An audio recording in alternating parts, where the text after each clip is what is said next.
Actually, you know what? That's what I'll do. That way, I don't have to fight with a dog. Still get my shit done. All right, Leroy, come on.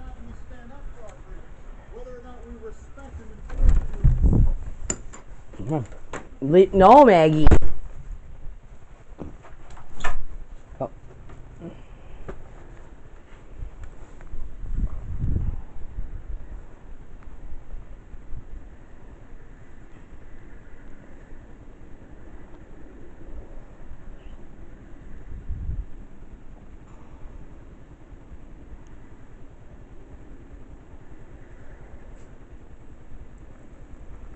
Come on.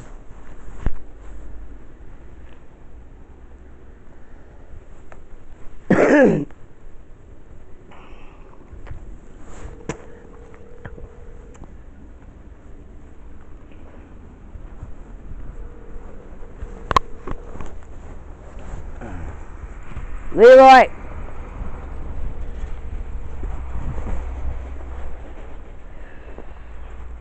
Hello. I'm okay. How are you? Yeah. Oh, fine. Doesn't sound very convincing. Yeah, I feel you there. I feel you there. I'm always tired, it seems like, anymore. That's depression. So,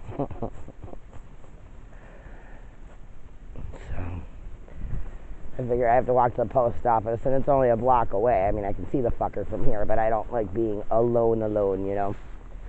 So I figured I'd use you for a few minutes. You're welcome. Hey, at least I'm honest about it. How many people tell you up front they're going to use you, you know? Leroy, come on. Most of them you don't find out about it till after the fucking fact, and you're like, thanks, asshole. Yeah, you know.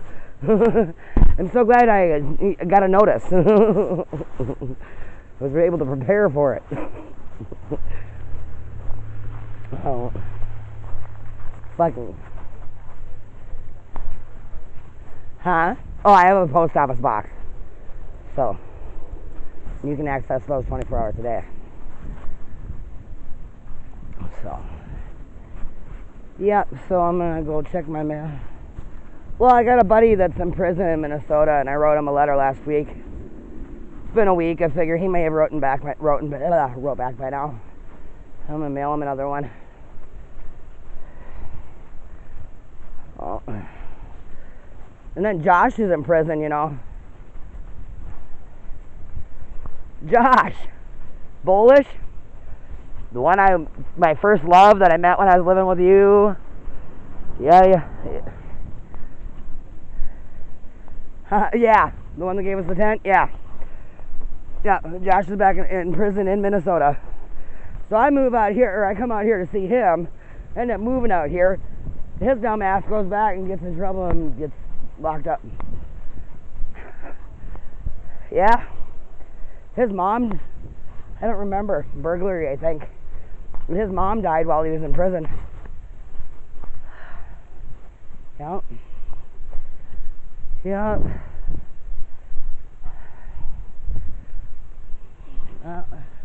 Sad world, I tell you what.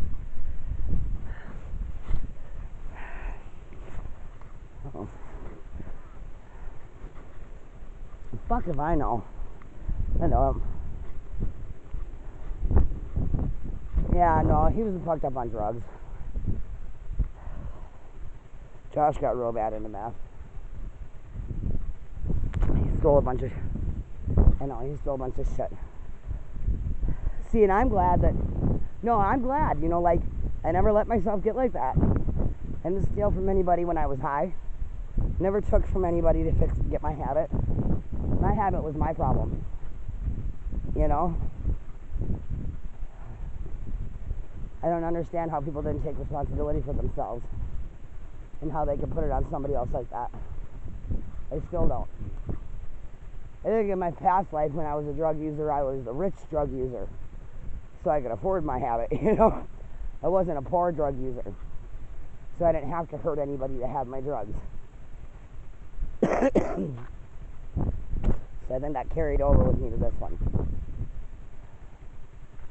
I believe your drug addictions carry with you from lifetime to lifetime until you learn how to overcome them.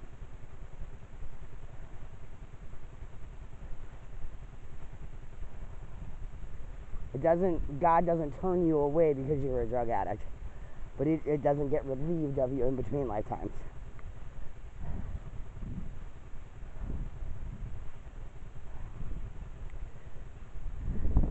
Be a pain in the ass.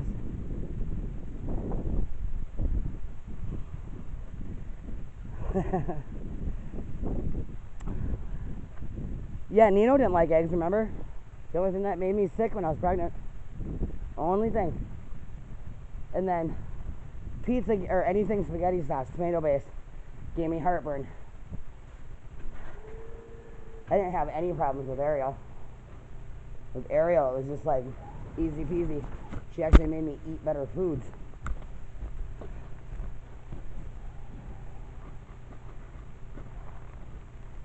That's funny because everybody likes fucking pickles and ice cream supposedly. I liked ice cream. I never went for pickles. And that's so funny because that's his nickname. Nickel Pickle. That's funny.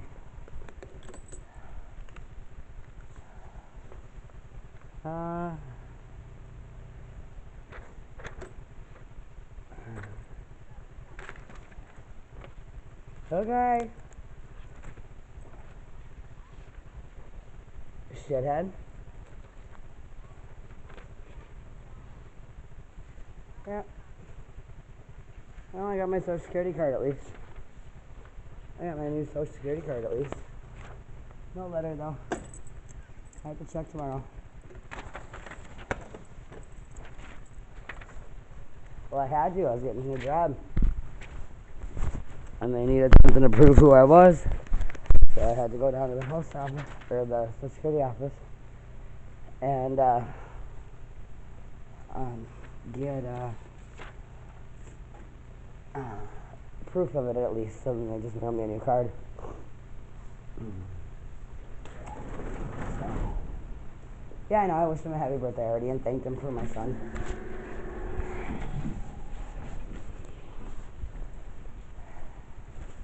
I'm not an asshole. I can be, but I'm not. I choose not to be most days.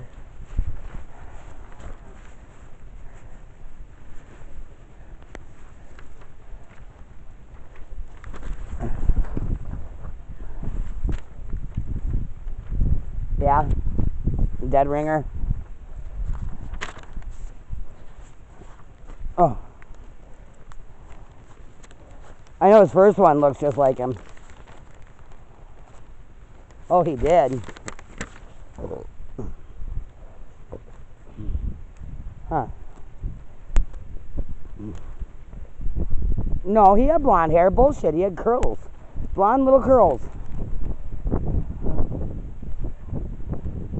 Maybe it was darker, but he's always had blonde to my knowledge. I lived with him.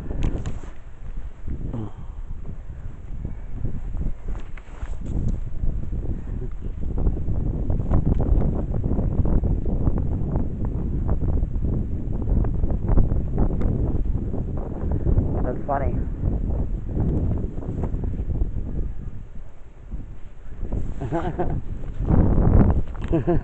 She's cute.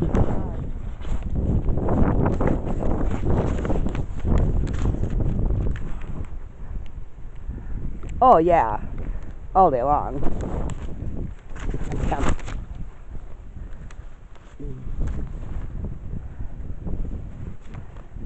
That's funny.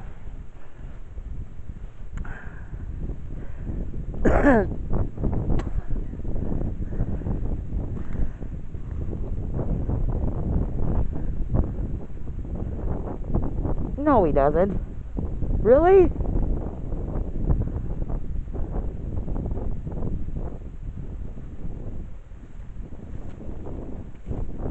Wow. Wow.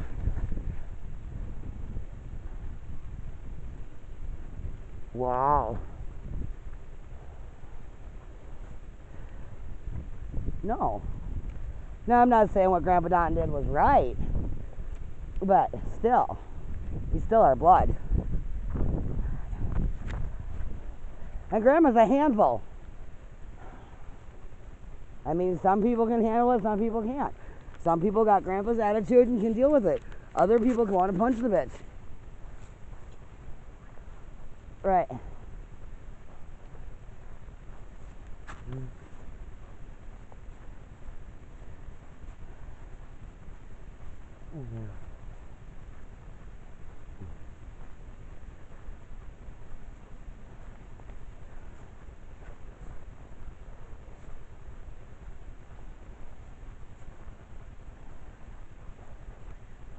Right.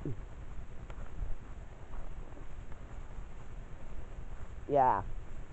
And that's what everybody notices about me too, is my eyes. That's the one thing that they always comment on, is my eyes.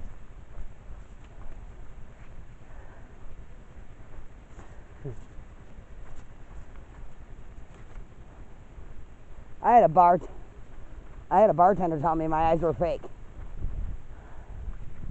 I had to stick my fingers in them and prove they weren't contacts. So those are fake. Like, no, they're not. They're mine. No, you bought those. No, they're mine. I was born with them. Yeah, mine go to gray if I'm pissed. See, look, I went to the post office and back already. Whew. Yeah, I just don't want to walk around.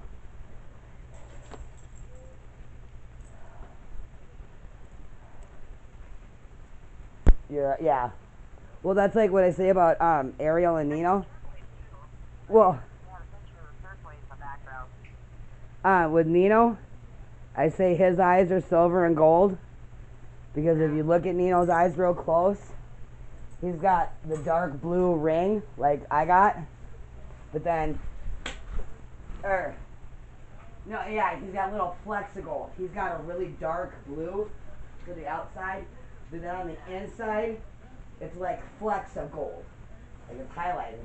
And then with Ariel, she has my dark blue ring, but she has her dad's hazel in the middle.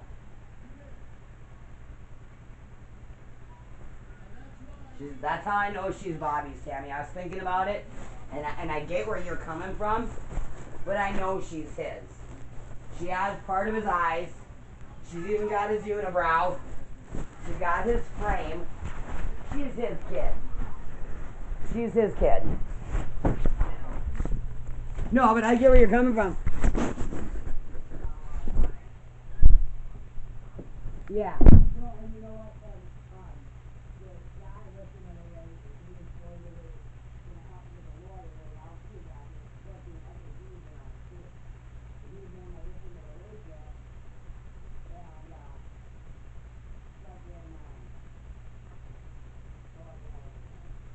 he said, the reason the guy was doing that is that that's been set up with the DNA.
insulting them for their absence, insulting them for their lack of communication, insulting them for the fact that they will not have my back.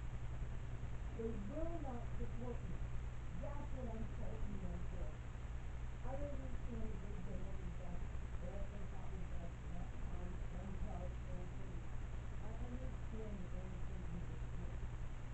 That isn't the issue. The issue is, now that they know what's really going on, they still refuse to support me. They still refuse to stand up for me to the people that have me at stake that continue my work. They want me to take a fucking pill and tell me they're not going to talk to me if I won't try.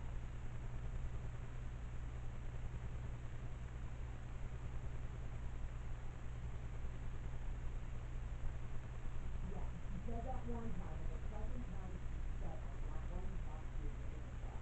You don't fucking tell somebody that. I don't give a fuck what your reason is. When they've been raped, when they've been traumatized, you don't tell them not to try. Right? And then this motherfucker that was seen the other day, he's all listening to the radio, he kept kissing me. And that's how I know he's been on it too. They don't think that I touch these little things. Him kiss me is unusual. Okay? I said, did you seriously just kiss me out loud in public? He goes, I said, oh, so what you really want me to say when you gave me herpes? Motherfucker kissed me in public again. The thing told me there's a couple people that have kissed me. I said, oh, alright. You guys think you're cute. You ever gonna touch that? I even got the lawyer lady I talked to today, she goes, huh. I said, exactly. Things that make you go, huh. And then that's what it's been all summer. Things that have made me go, huh. And so, my father, rather than believing that it's not in my head, or believing that it couldn't possibly be me, I've done research to find out, could it be me? Is there something wrong with me? You want to do the test. And everything that I have supposedly had in my head, I can find on the internet. So if I can find it on the internet, that tells me that there's a chance it's not me.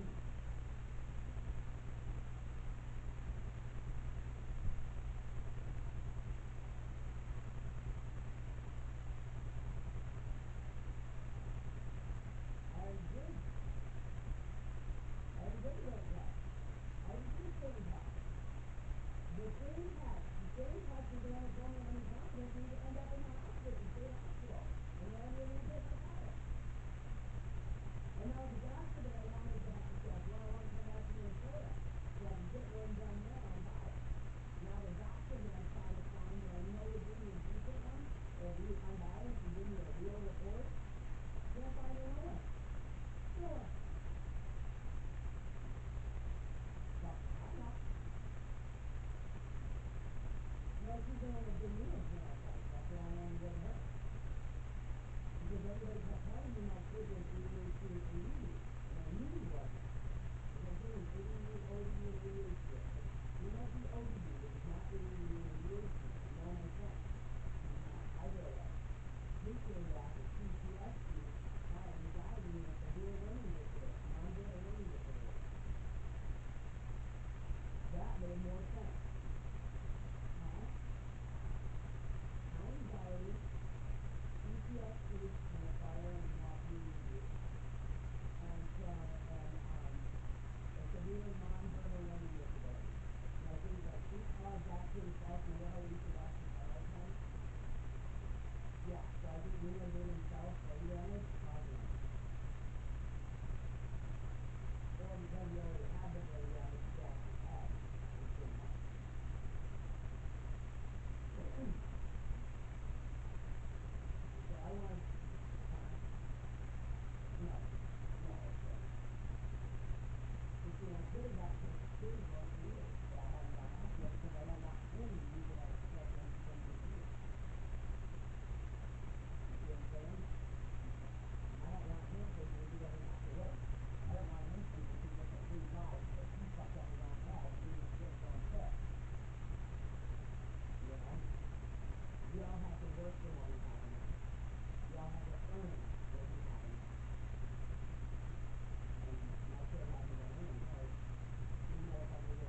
happy that they did this to me.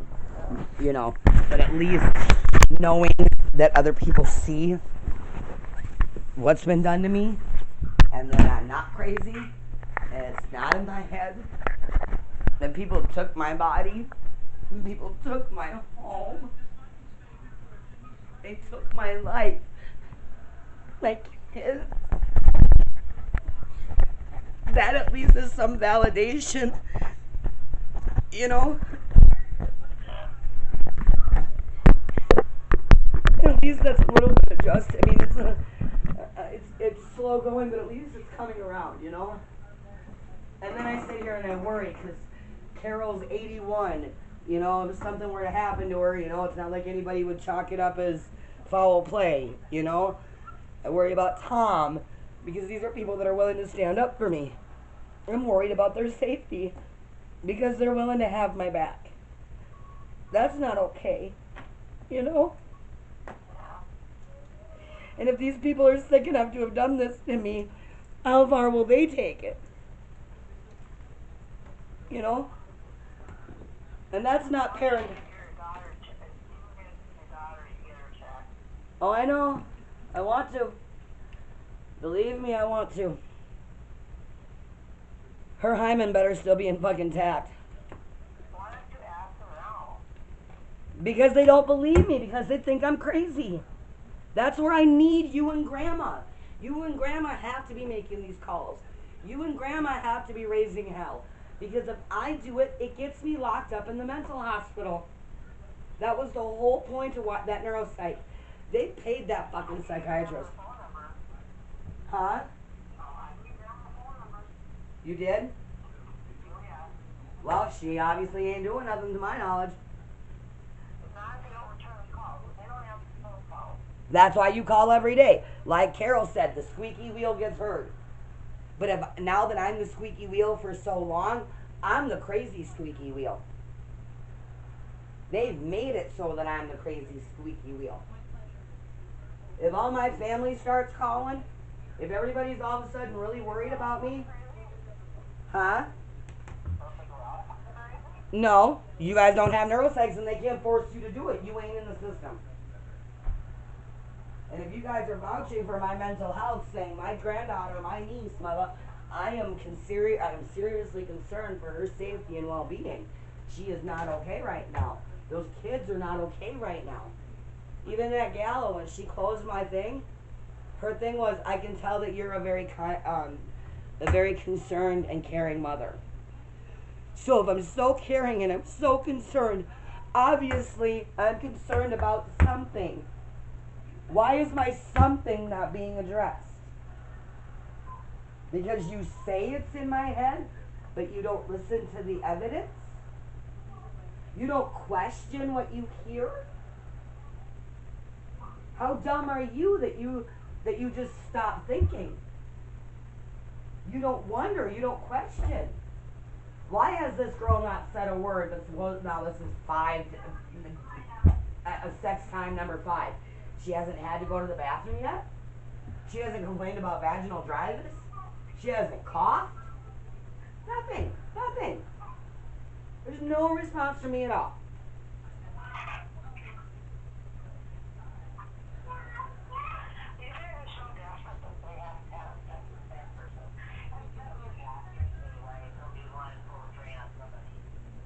People are sick. No, Jared pays for sex. So I want to know how much he paid to sleep with a fucking lifeless doll. Jared is supposed to be down. He was supposed to be down at the storage units protecting me that night. And said he was paying to sleep with me that night. To somebody other than me. Because I wouldn't let him fuck me. Because I didn't want him to fuck me. So that gave him the authority to give somebody else some money so he could fuck me. Even though I didn't belong to anybody, I belonged to myself. I was single in my own home. I've had a price tag, Tammy.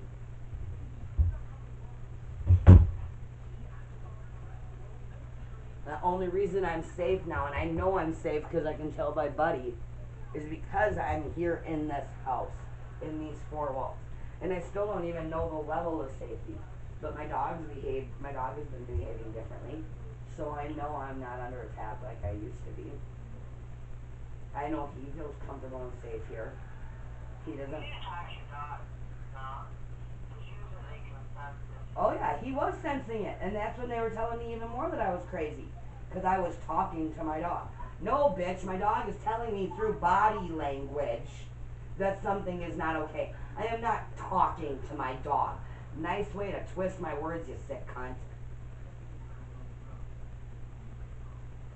They're manipulating my words and twisting my words. Okay, you know dogs can sense if you have cancer? Yeah. I mean, and there's those dogs for service dogs all the time. Yeah.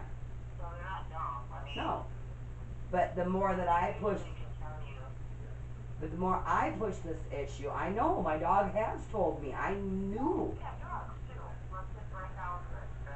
No, just all of it. They've said that I'm crazy because of talking to my dog. They're saying I'm nuts because I can hear my dog and what he's trying to tell me and what he's trying to warn me of.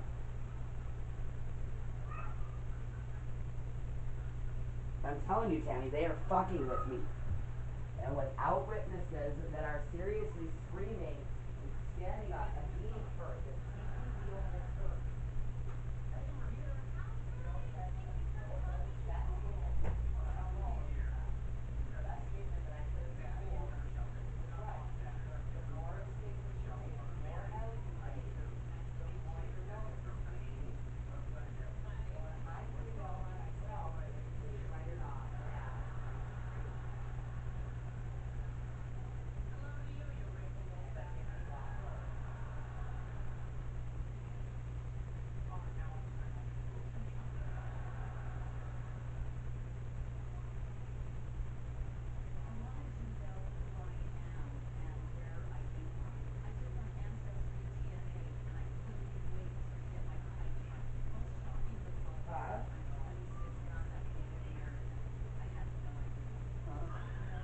Well, until he can admit to me that he knows I was raped and that he's sorry for everything, I ain't got nothing to say to them. Grandma can apologize to me for... Good. No, I mean, I told them that I knew it, so. I said I didn't know all the way through with it. I guess there's more. I said, but it's really hard, and by the time the kids go to bed, I'm tired. Yeah, I can hear it clear as a bell on Tom's computer. Hear it clear as a bell. I actually start going back through it again too, so I can fucking pinpoint exactly when I call out Tim's name.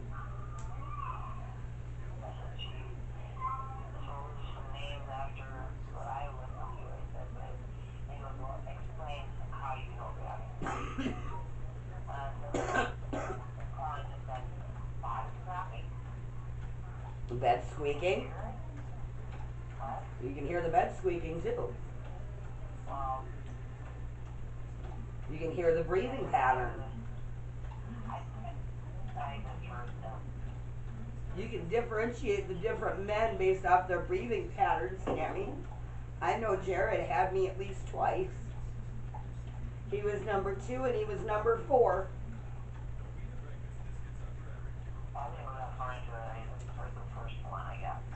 Oh.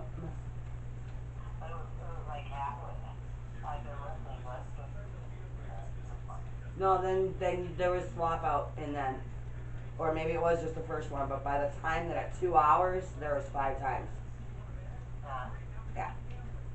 I didn't even listen all the fucking way through because I have a hard time choking it down. I mean, I'm listening to myself be violated and nobody believed me.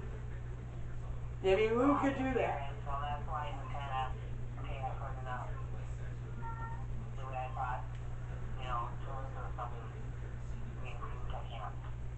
I know.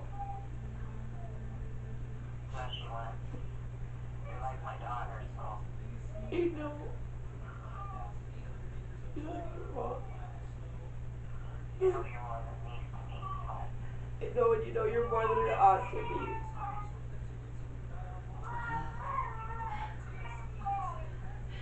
Why would anybody want to hurt me like this? What did I do to anybody for them to want to hurt me like this? We're a bunch of creeps. When you're dealing with these kind of people that are weird, they are. I mean, I've never done that. I've experimented with other stuff, but not like no cocaine or anything like that. But Right. you know, but enough that I know. Grandma and Grandpa are naive to this. Totally. I know, but they shouldn't be naive to me. They shouldn't be distance from me. They should know me. This is my 40th year, 39th year on the planet. I know, but when you're talking about this sounds pretty far-fetched. I know. You don't think I know? Grandma doesn't believe in ghosts, all that stuff. She doesn't believe in that kind of stuff. Yeah, what? She's never seen her daughter? But, Hasn't Grandma ever seen Mom? no, She hasn't felt her or nothing? I don't think so. How can she not believe in ghosts but believe in God? How can she not believe in ghosts but believe in God? I don't know. I knew your mom was still around and you're seeing it. I have video of 2 orbs. Mom's in a video. One of my videos on my YouTube channel. The one that's 2 hours and 50 minutes and it says while I'm sleeping at James's. Mom's in that video. And so is James's dead cat, Sticks. There's a part of the video where you really see a cat face. And that's not the cat that he has. Sticks was in that video protecting him. I have pictures of ghosts. But see, that's how I know Grandma's a new soul. That's how I know Grandma's younger than me.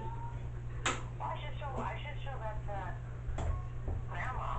You say that you don't believe in reincarnation, but I'm older than Grandma is. I'm much older than Grandma is. Hell, I think I'm even older than you. I'm a very old soul, Tammy. There's a reason that statement is said. It's because of coming around time and again. You have to gain experience to have that wisdom, to have that knowledge. How do you do that? By living. Not by just sitting there floating around in a peaceful place where you don't have any hurt, where everything's joyous and gleeful. You have to live. You have to suffer. You have to gain that wisdom somehow. That old soul means been here a time or two. I'm older than you and Grandma. I've lived a lot, and that's how come I'm obviously somebody that's built for this kind of shit. I don't fucking know. God gave me this for a reason, though. I know He did.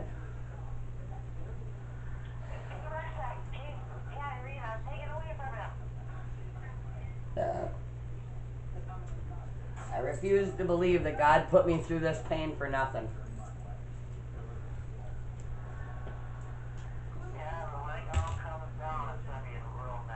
Oh, I know.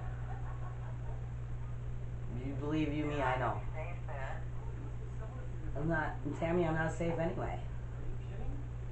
I mean, really, if they want to take me out, all they have to do is have a good car accident that makes it look like an accident. Now, it doesn't matter, Tammy. That I honestly think they even got to a guy in Minnesota just to make me just to show me they can get to anybody anywhere. These are bikers, Tammy. I'm not safe anywhere. There's no witness protection program for bitches like me.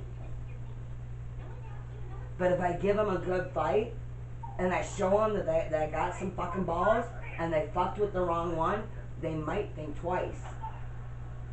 They might back the fuck off. Bobby told, and I knew it was something Bobby said that triggered me to know that he was a part of it. And then his reply was, "Don't threaten me with your idle threats." And I went, oh my God. He told him I would never do anything about it. He told him I'd blow up and blow off steam, but I'd never follow through. Oh my God, he's involved. And that's why I have to fight so hard. That's why I can't give up. Even though it hurts that I don't have my babies right now, it's why it's so important.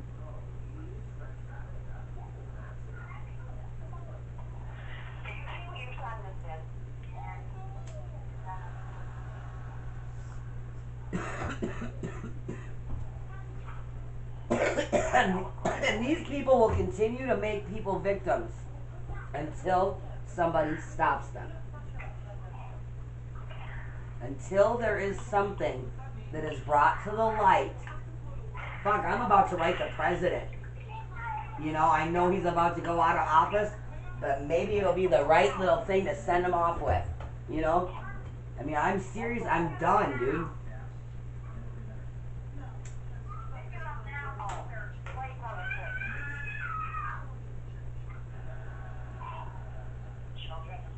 I know, right? I miss my kids. I haven't missed the arguing and the yelling and the screaming. I mean, I really don't, but I do.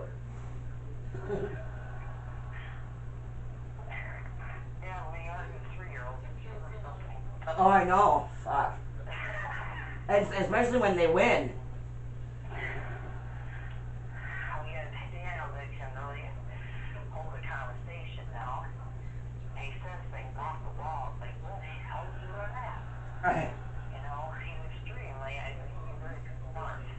That was Ariel. But his fine motor skills aren't good. Right. That's Nito. That gross motor, but as Mark, he's like a robot. Input, you know? Yeah. Can't get in there fast enough for him. See, and that's how Gaetano was, but it was only if it was the input that he wanted inputted. Ariel was the exact opposite. She wants to know everything about everything about everything. Well, Daniel, he wants everything. It's like, and he loves the movie Inside Out. Huh? And he's about feelings. Yeah.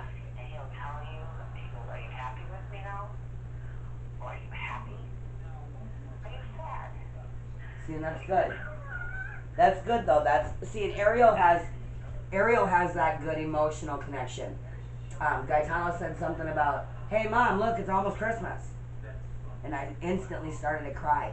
And Ariel runs over, she puts her hand on my back, she looks at her brother, she goes, Nino, what is wrong with you? Why would you say that? What, Ariel?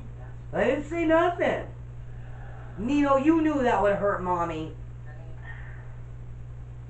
The 6-year-old gets it, the 14-year-old was feeding it. But that shit, and then I disciplined him over it, and I got disciplined for disciplining him for being hurtful. That was the last visit, right? No, that was like the second to last. No, that was fucking even a month before I lost the visits. It was back by my birthday, Ariel's birthday, by Halloween. It was right after Halloween. Why did they take him away? Because you weren't doing a test or what? Because I wouldn't do a pill. Because I refused to work with that treatment plan that they came up with, because that treatment plan is not me. That is not a treatment plan that is not designed for me. I am not a delusional drug addict. I am a fucking rape and human sex trafficking victim. Okay, but have they been drug testing you? I quit drug testing once they took away my visits. And I was failing my drug tests because they were drugging me so I would fail them. But now you should test clean. I should, but I'm not doing my drug testing until I get my visits with my fucking kids. They took them away for no reason. Social services is nasty. I know, but Tammy, Bobby's girlfriend was hanging out at the drug test place. 15 minutes after they closed, just hanging out, talking to the head of the place. For all I know, even if I go in there now, my drug results can be tainted. Is there another place you can go? Nope, not that I know of. I suggested that to my worker, or to the ombudsman, the lady that I told you to call. I suggested it to her that I'd go somewhere different. I'm about to ask Leah if she'll send me send me 12 drug tests, because that would be a month's worth of drug tests, and I'll take them at home. And I'll tape myself taking them, and I'll fucking tape myself getting the results in real time. That's the only way that I would be guaranteed that my drug test would be tainted. Only way. Yeah. And I would be happy to comply with that. I'd be happy to do that. I'd even do one a day. Happily. Just to prove to them. I know you're not doing drugs. I just know that if you don't, I understand. But then that means that I have to take an antipsychotic too, Tammy. It's not just the drug test. In order to see my children, I have to take an antipsychotic and piss in a cup. I don't think that's right. I know. And that's why I have to stand my ground. Everybody, you don't take somebody off a drug and put them on another drug. That's not right. You know, if you can go off the drugs and you can test positive to negative, then you shouldn't have to be on anything else. But that neuropsych says I'm incompetent to even take care of myself. That neuropsych says that I might sometime hurt my children because I don't know the difference.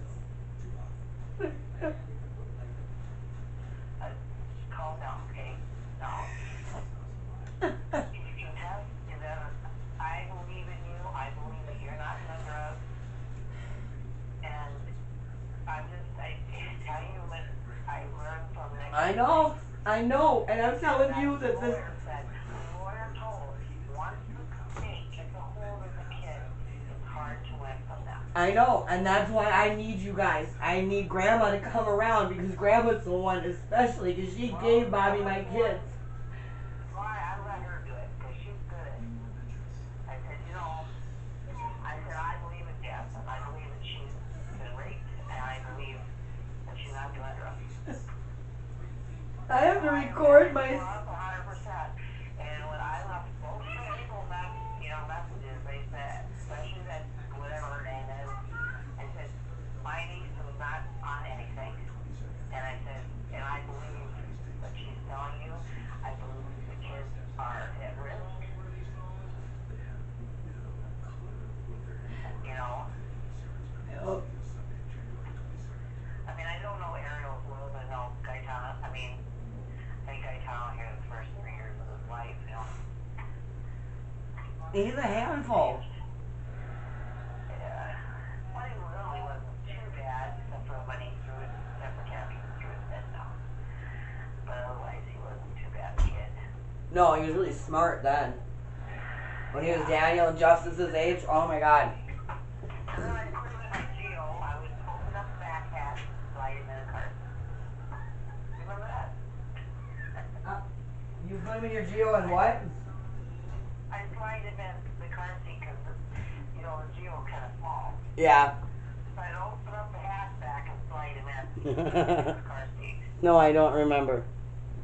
I remember that so much as a kid. Because everybody that knew. That's funny. When I had that car, it's like, I had to put him in to get him in the car. Because it's not made for anybody to sit in the back seat. It's okay for babies because, they don't have legs. Yeah, right? My buddy Gus. Do you remember Gus? You remember my redheaded friend Gus? Yeah.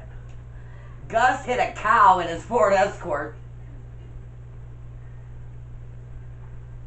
Years and years and years ago, he took out a cow in a Ford Escort.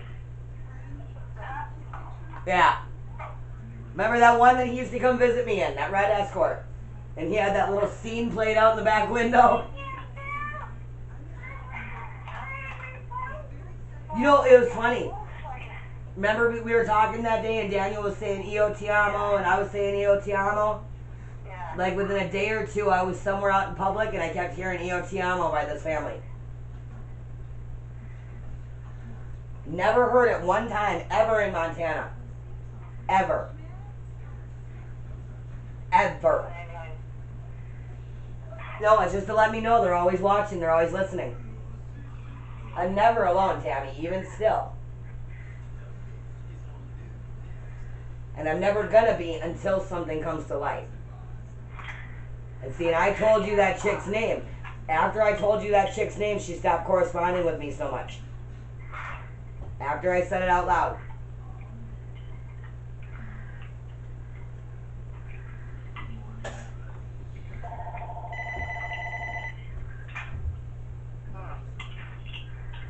Hang on a second. Oh, wait a second. No, that's Tom's insurance. I'm not answering that. Oop. So, yeah. Hello. Please leave a message after the tone.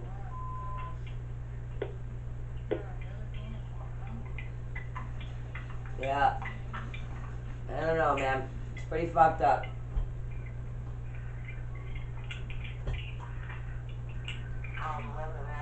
Shitty. Cold. Snowy. A lot more snow than what we usually have. So God was looking out for me when I called Tom. Because I actually even stayed away from Tom through all this because of the way he made me feel a couple times. And then I was like, you know what, I have to put my pride between my, I have to put my tail between my legs. It's follow my pride. I'm at the motel. I have no ride out of here. I'm waiting to hopefully go home. I have nowhere to sit in the meantime. I have to go to Tom's. I don't have a choice. You know, I'm just going to have to deal with this shitty attitude because I don't have a choice. And then Tom started seeing I was still me. And then I was really scared. And I was really sad. And then he remembered me.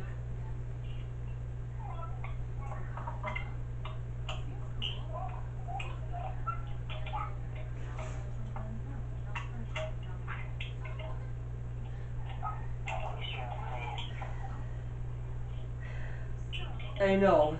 Believe me, I know.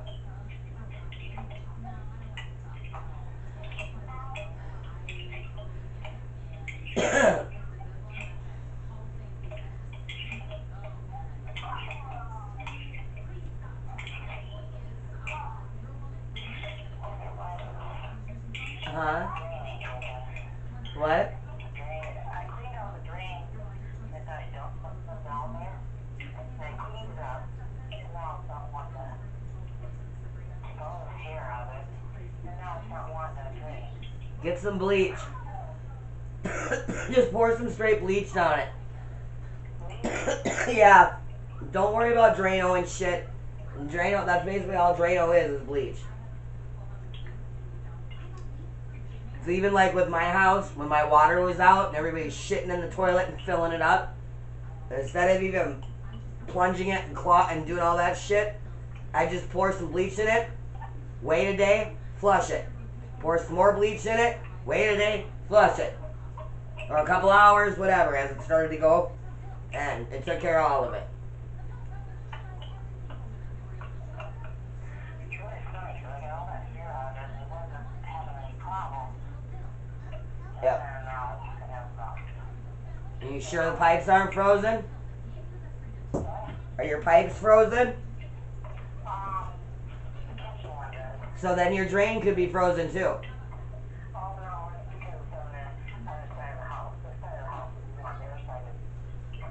That don't mean nothing.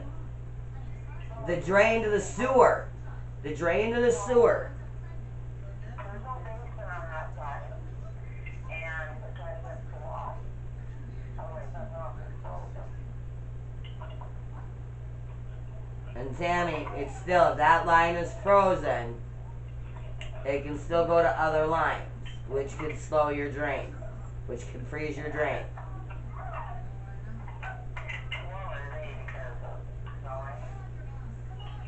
Take and put a hairdryer underneath your drain. Well, even the one that you're working on right now. I'm telling you, it could be frozen. I've had to deal with all this shit by myself. I got very wise about things being by myself. And a lot of really fucking twisted men and insecure men had to throw a bitch fit because this bitch was tougher than what they wanted me to be. But it's their fucking fault I had to be so tough. It's either that or I become dependent on a man, and that ain't never gonna fucking happen. Even this motherfucker that was here supposedly for lawyer advice, he's all, you need to do this and you need to do this, and then you can get a good man. They'll be good to you, take care of you. Fuck you. I don't need to worry about no fucking man. All I need to worry about is my goddamn kids.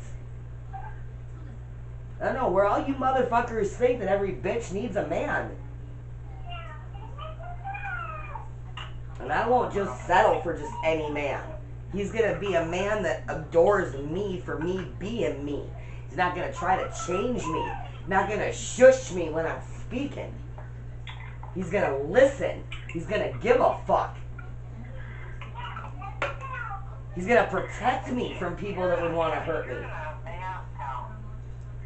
I know I am. They ain't used to a bitch with balls this big.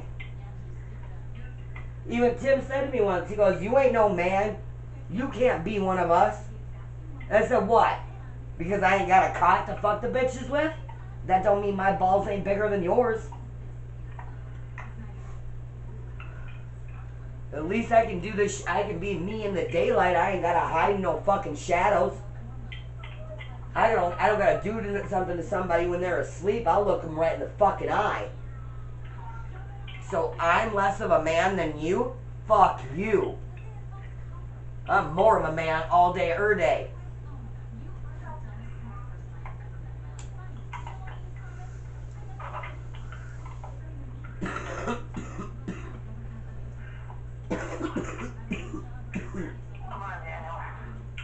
At least I'm real.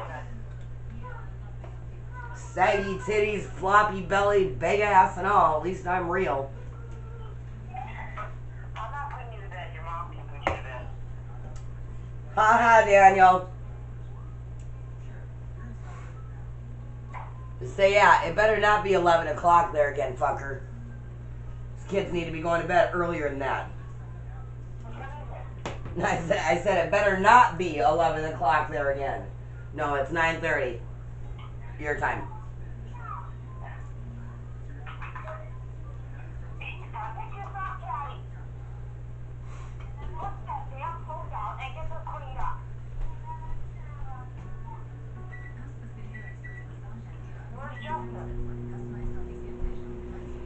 Spent some time talking to John's sister the other day.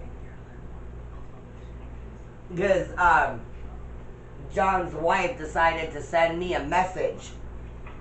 Oh, yeah? Yeah. And within the first line, she called Shelly a bitch. And I didn't even read the rest of it. I still haven't read it. And I'm not gonna. Because I kicked that little girl's ass when she was 15 years old. And she's my sister to this day. So ain't nobody gonna call her a bitch. Except for me. You know? That's my sister. She has actually been more of a sister to me than Rhea has been, sadly. You know? So I don't know who the fuck my ex-husband's wife thinks she is, but I guarantee you she ain't family like I am. No one. Even Diane. I broke his mom's nose even back in the day. And his mom said at least when he was with me, at least he worked. I gave him purpose. Yep. Well, I guess she has schizophrenia. And she won't let John leave the house, basically. Because she doesn't want to be alone. She's scared to be alone. Well, wherever. She won't let him go. She won't let him leave her alone. And according to him, she's way more caring than I ever was. And he could never do the things to her that he did to me. Well, yeah, because she rolls over and says, whatever you want, Daddy. She doesn't... Huh? That's the way it is for him. Yeah. I've been hit because I'm like, fuck you. I don't care who you are. You ain't going to control me. You think you're so big and bad that you can hit me? You think you're so big and bad that you can tell me what to do? Try it. Fucking try it. Make me do something. I dare you. I had two 20-year-old kids 2 separate times. One each. They tried to pin me. 20-year-old boys, both of them quite a bit larger than me. And the only way they could finally get me pinned was going for my only weak spot, my wrists. Alright, Joseph, you go clean up that now. Those motherfuckers couldn't, Everywhere. young little boys couldn't control me.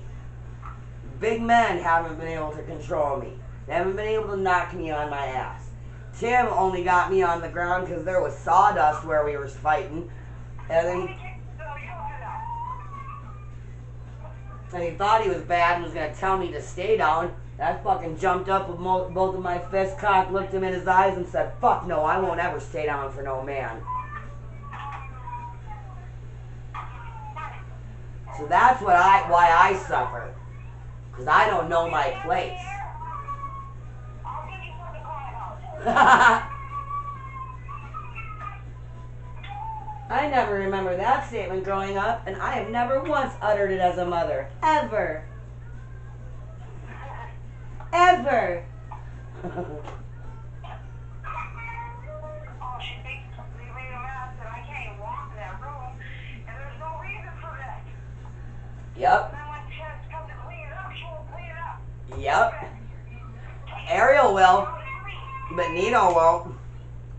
Now, 1, 2, take her off and take her. You won't take the factor. Right now. Oh, those days. Here's your teapot. Those days.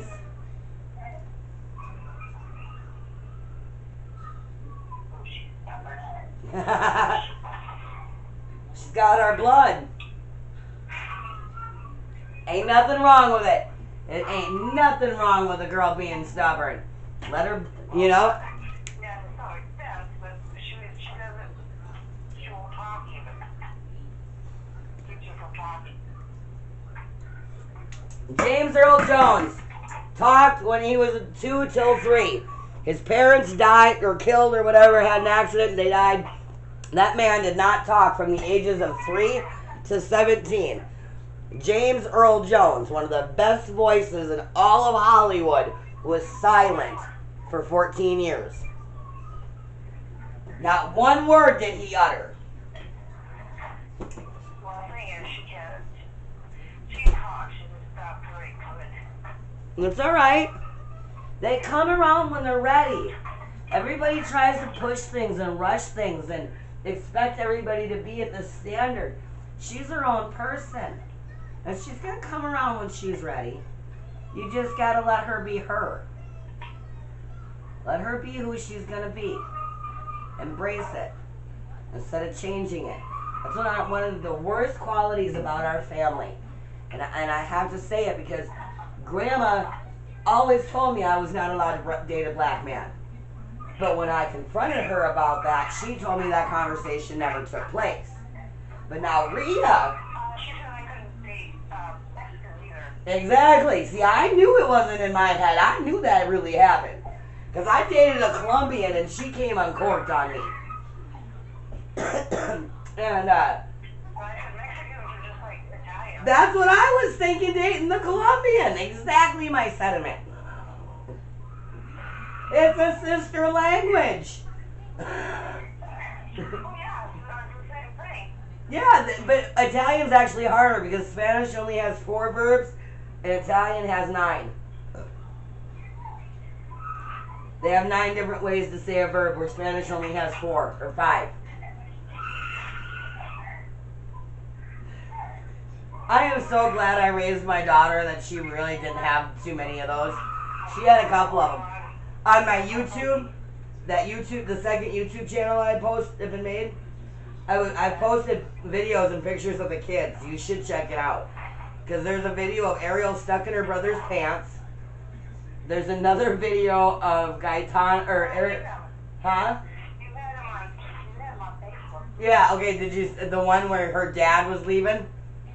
And she's standing on the dresser? She's, that one, oh my God, she looks like a little silhouette of an angel. And there's the devil. I want my daddy! I know. Yeah, you used to look like a little angel, and all of a sudden she turns like. Fucking psychotic little bitch, I know. Well, that's I even wrote. I sent Rio what I wrote her about her. One of the things I wrote about her, and she said she loves it. Let's see here. It was chapter 6. Could we be more offsprings? And well, I guess I might as well just read the whole fucking thing to you because it's about Jake and Rio. Says, I technically am an only child if you consider I am the only child that my parents had together. However, if you add up all of the half and step siblings, I am the oldest of 11. There are 5 more girls and 5 boys. And par for the course, I am the odd man out as far as that goes. Each marriage relationship brought 1 boy and 1 girl. Except the first one. It just brought this this ball of fucked up fun. And believe you me, that is not an exaggeration in any way. It proves from the beginning I was destined to stand alone. It proves I was intended to be one of a kind. It helps me when I am down, and it helps me when I'm down, don't get me wrong. But I don't feel much solace from it when all I want is to be held. To have a partner, a best friend to share my ups and downs with. My siblings all have a buddy that they bonded with growing up. I really missed out on that big time, like huge. I don't know any of the children that my father has raised. Hell, how could I? I don't even know him. I have 2 step and 2 half. 2 girls, 2 boys, if you are following the math. I think that the step hurt the most because he gave me away twice. Then he was willing to raise not 1, but 2 kids from another woman. Plus he had 2 more with her.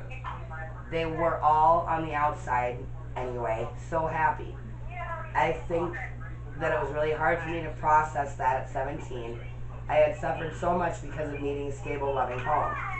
The man that gave me away, that didn't want me, was able to provide that for 4 kids.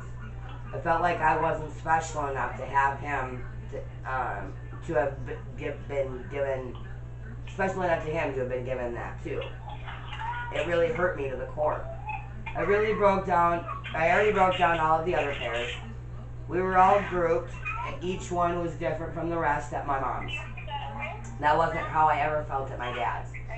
Maybe because my bro and I were the older ones, and our sister was a straight up angel compared to us. I was fucked up because of how I grew up. My bro just had a few wires circuiting temporarily. We each had our place. We were all treated accordingly, but loved the same. I tried really hard to do the same with my children. I prayed that my sweet, precious baby boy sees that someday. I wanted to give him what I gave his sister. What he gave me is not what she did. It has always been hard on me having guilt over something that was not in my hands. There was always chaos, anger, and aggression of some sort of negative emotion, feeling, or vibe at my mother's house. I never remember feeling calm or peaceful unless I was alone in my room or outside in our red maple tree. That tree was my getaway like you wouldn't believe. There was always somebody yelling, crying, screaming, getting punished for something, or a family meeting that never turned into anything productive. Like I declared earlier, there were pairs, and I was the odd man out. My siblings were so much younger than me. My mother had dedicated so much time to my brother and sister that I felt completely forgotten by her. My step-siblings were spoiled by my mother and their father, and I truly felt alone there more times than not. The best part is, in all honesty, I really was the good kid there. My mother made me a bad kid by her choices and her actions, and her inability to understand then what I do know now. Not to say that we didn't have fun times. There were many games of hide and go seek in the dark in the basement, or outside on a summer's eve, and I'm not talking about the douche. There were many games of freeze or TV tag, or trips to the river since we were only a mile away. Awesome going down there. Sucked coming back up that fucking hill. Motherfucker kicked my ass so many times. Once in rollerblades. Probably only once because I only wore them once. Fuck those things. Skates are fine, no blades. We even had a cool neighbor who had the best hill for sledding. They let us use it whenever we wanted. They had to be cool. We were all bundled up like the brother in the Christmas Story.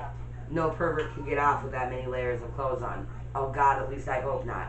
I've seen some shit. Just wait. It isn't even getting good yet. We all ended up completely different, branched off and not close to each other, really. I think Ma's kids are honestly the closest. I'm still the odd man out completely. Largely now because of money.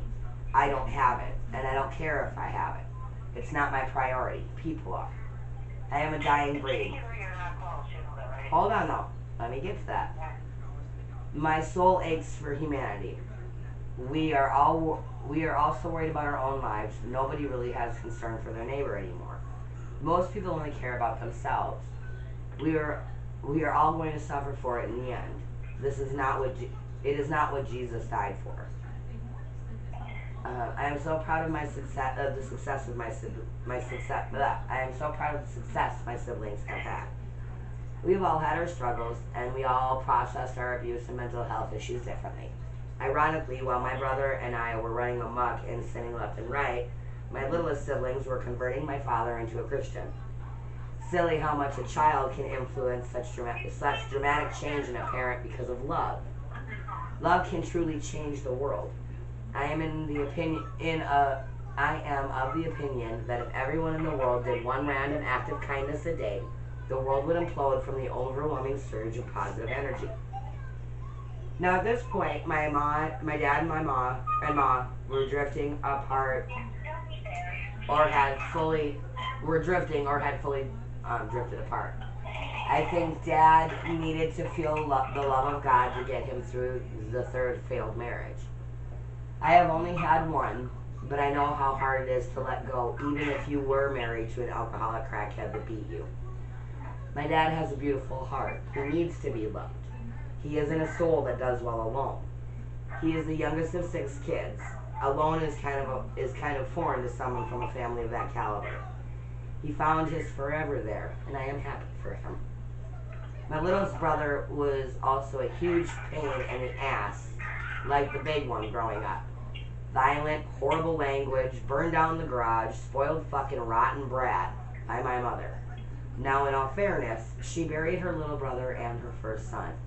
I get some of it now. It still doesn't undo the damage it caused. I was the only child for almost 9 years. His birth was very shell-shocking for me. I had no idea what a baby was or how much work they were. I definitely had no idea how much time there wouldn't be for me anymore. Otherwise, I wouldn't have been so excited. You can take that to the bank. We lived in a little old house with an attic in Minneapolis when he was born. It had a huge heater vent grate in the floor in between the living room, dining room, and hallway. I loved pulling my brother around in his car seat with my jump rope until the grate had to fuck it all up for me. I'm pretty sure my dad saved my tiny little ass that day. I'm pretty sure is one of the times I recall my mother coming uncorked over my brother. In all reality, this kid was a handful while he was still in his walker.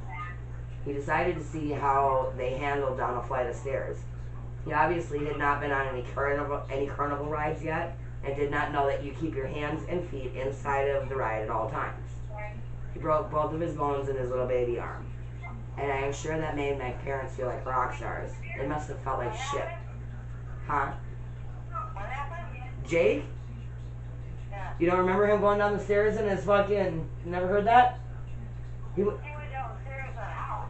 Yeah, at Mission Road. This is a different place. Yeah. But in his walker, yeah, and he broke both of his little arms. Yeah. Or bones in his arm. That's why I said he must not have been on a carnival ride before. Because you have to keep your hands and feet inside the ride at all times. And I said, it must have made my parents feel like rock stars. They must have felt like shit every time they seen that, and was thankful it wasn't worse. Another fun fact about my little bro was he had a serious passion for food on his head, or anywhere other than his mouth, really. Being raised by a strict scrape the mold off the jelly and make a sandwich anyway because we don't waste shit around her kind of grandmother trickled down to my mother, minus the mold, thank you Jesus, and an easygoing laugh at life, don't take it all too seriously because life is too short kind of father, made for some real colorful memories. Hilarious when my dad had the roots, not so much when mom was around. The multiple food fights between my father and my brother were not exactly kosher, yet nobody can deny how hilarious he looked with both a chili and then later spaghetti top hat complete with bowl. His little dimples, blonde curls, goofy little smile, and angelic blue eyes made him look like a cherub. But you knew there was a little demon inside. Oh, yeah. Fighting demon. Right? 2 years... Huh? You remember he used to fight Nicholas all over? No, I don't remember that. I'll add that. Poor Nicholas, his whole body, and we tried Oh, you know... That's right, he did. You're right. I remember that. fighting him. Everybody tried to fight him. It took Nicholas finally fighting him. Stop it. To stand up for himself. Yeah, he needed to have Nicholas stand up for himself and fight back. Yeah, and Yeah. the thing was, Nick didn't hold him down with his hand because he was young. Nick was twice his size and 9 months older. Yeah, but Nick didn't have the fight in him that Jake had. No. Nick still doesn't. He stopped. Yeah. Okay, so I'll have to add that in here now. But at 2 years of age, my stepdad had left his keys in the truck. We were in between parents separating and moving out of the home. The driveway was sloped, thankfully, towards the property, not the street. My little bro turned the key. Back then, there was no need to hit the brake to put the vehicle in gear. 2 years old, he caused more property damage than I did until my mid-20s. He took out 2 cars and a garage door. That isn't where the balance owed ends either. I'm pretty sure the pyro years began around the time we moved out of the big house and into the littler one with even more people and chaos. First, it was a few scorch marks going up the side of the chair. Then some leaves on the carpet in the kitchen. Yes, carpet in the kitchen. Dumbest fucking idea ever, in my opinion. Then, you know, those really soft, feathery looking plants that people dry out and use as decorations. Well, they make a very audible woof that can be heard 20 feet away in another room. At least 3 or more does anyway. I have to admit, it was pretty cool. Very bad, but cool. At 7, his pyro side peaked. I was not around for this, but was informed via my papa that he had been reading books with a neighbor kid. He was the one that got my brother Bible banging. In the loft with in the garage. I guess they got cold. Now, I am not sure if he was really cold or if it was a book burning event minus the jock straps. Needless to say, the garage went oof. Only speaking from experience, I am sure it could have been heard farther than 20 feet away. Just an educated guess, though. He racked up another 10G in garage damages total. Expensive child to raise. Good thing it is illegal to eat the defective ones, huh?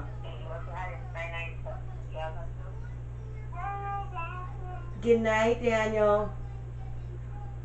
Sweet dreams, baby. I'm Jasmine, sweetheart. I'm your cousin. I'm your old cousin. I'm older than your Uncle Nick. I beat up Nick. I beat up your Uncle Nick. Hi. You tell him. You say Cousin Jasmine says she's gonna beat you up.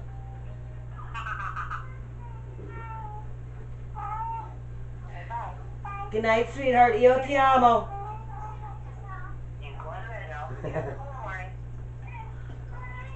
Okay, so I knew you didn't hear this because you would have laughed. Is that he racked up another 10G in damages. Expensive child to raise. Good thing it is illegal to eat the defective ones, huh?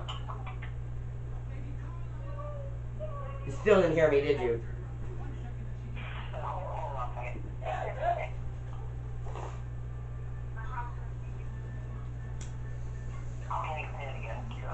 Okay, no, that's okay. I just know you didn't hear me because I know you would have laughed. That's it. Okay, so he racked up another 10G in damages total. Expensive child to raise. Good thing it is illegal to eat the defective ones, huh? And that responsible and rich people, huh? Yeah, right? Is it and that responsible and rich people have what is called insurance. I have not been either. Damn. He took quite a while to come out of it too. I would have to say meds were not the answer for him. God, my dad, and Civil Air Patrol were what saved my brother. He needed those things to tame his demons. I'm proud of what he was able to do. I know it wasn't easy. I didn't have the same success as quickly as my youngest siblings. I had different roads to travel. His road led him to church every week, eventually the Air Force, and finally a minister in Idaho, married with 2 little boys. He broke my heart when he drove through and couldn't make more than 10 minutes for his sister, especially after all the beatings I took so he and my mother could have each other. I can't say that he ever really loved me like I loved him. I know he loves me.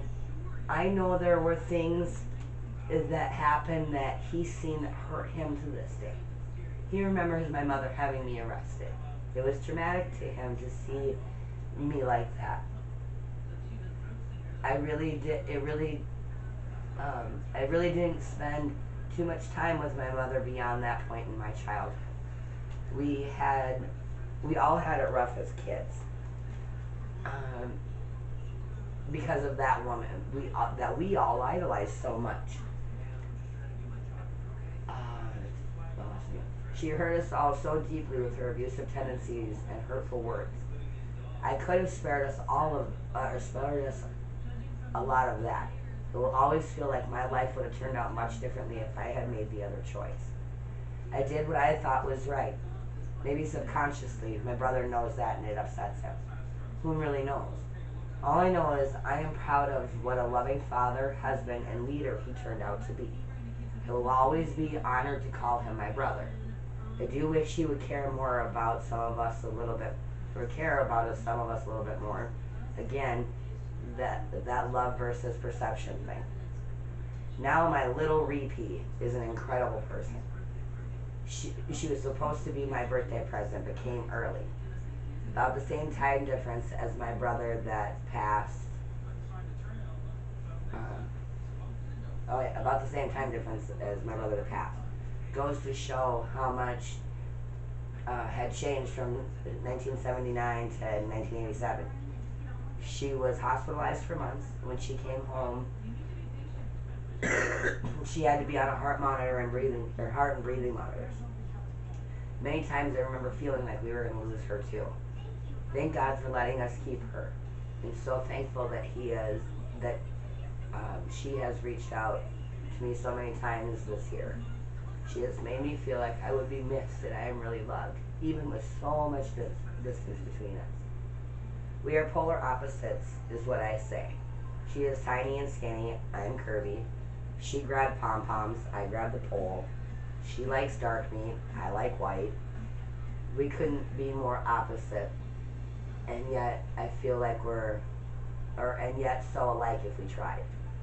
She is such a cool contrast to complement and accent each other, in my opinion. I know someday I will see her name in lights on Broadway.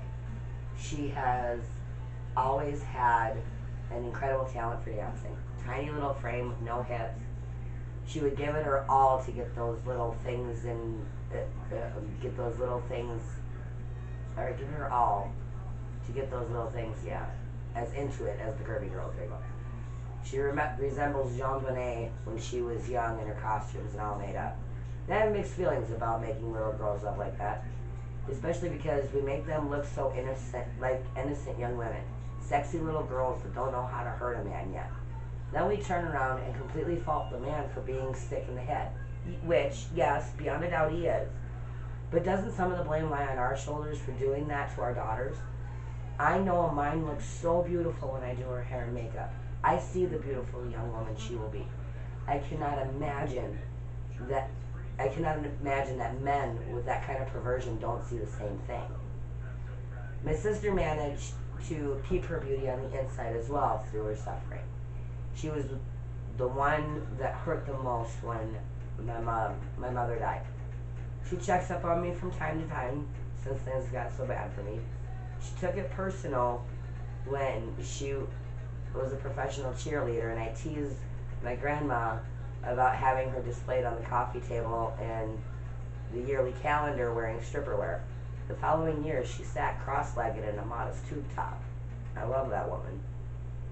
See, they turned out to be good adults, but the roads to that was hell on a lot of us. Sorry guys, you know it's true. They both took a while to stop peeing in the bed. Their rooms were hell. Then they both had their security items. So not only were their rooms a fucking porta potty, in essence, they were also some were these items that they had to drag with them everywhere. My brother's sense of smell must have been fucked up. I don't know how he did it. He held his item up to his lips, always. Gag! Sorry, little bro. You know I'm not making this up. I have a right to tease you a little bit. That smell went with us everywhere for years. My children were not allowed to travel with their security items because of this. My little brother's bad attitude was overwhelming. Then my sister developed it too. She was really mouthy. He was violent. It was funny at times how wild they were. Other times it was sheer hell. They could be ripping out each other's hair, then turn on you for interjecting. I learned later that love for another person in my group homes. It was the only way I could understand their behavior. An example of when it was hilarious when I had a boyfriend of mine over, and his best friend at the time, whom I should add took my virginity. Another story for later. We somehow ended up having a Cheerio fight. Once again, my brother's affliction for frying food made for a great memory to me, and flamethrower. We were spitting Cheerios out at each other. I am not 100% certain. It was a lot of bowls of weed ago. But someone ended up with a Cheerio stuck to their eyelid. It was really funny. The aim was perfect. Positioning was accurate. Good times. The food fight was followed by human trampolines. It was a game that we played often. As I got older, I left the Olean and left off the Olean and played Tramp instead. Just thought of that one. Ha! I digress.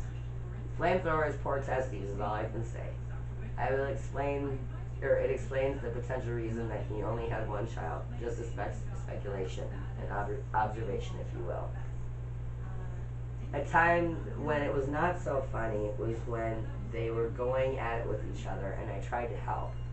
And that little fucker butt-headed me so hard it knocked the wind out of me.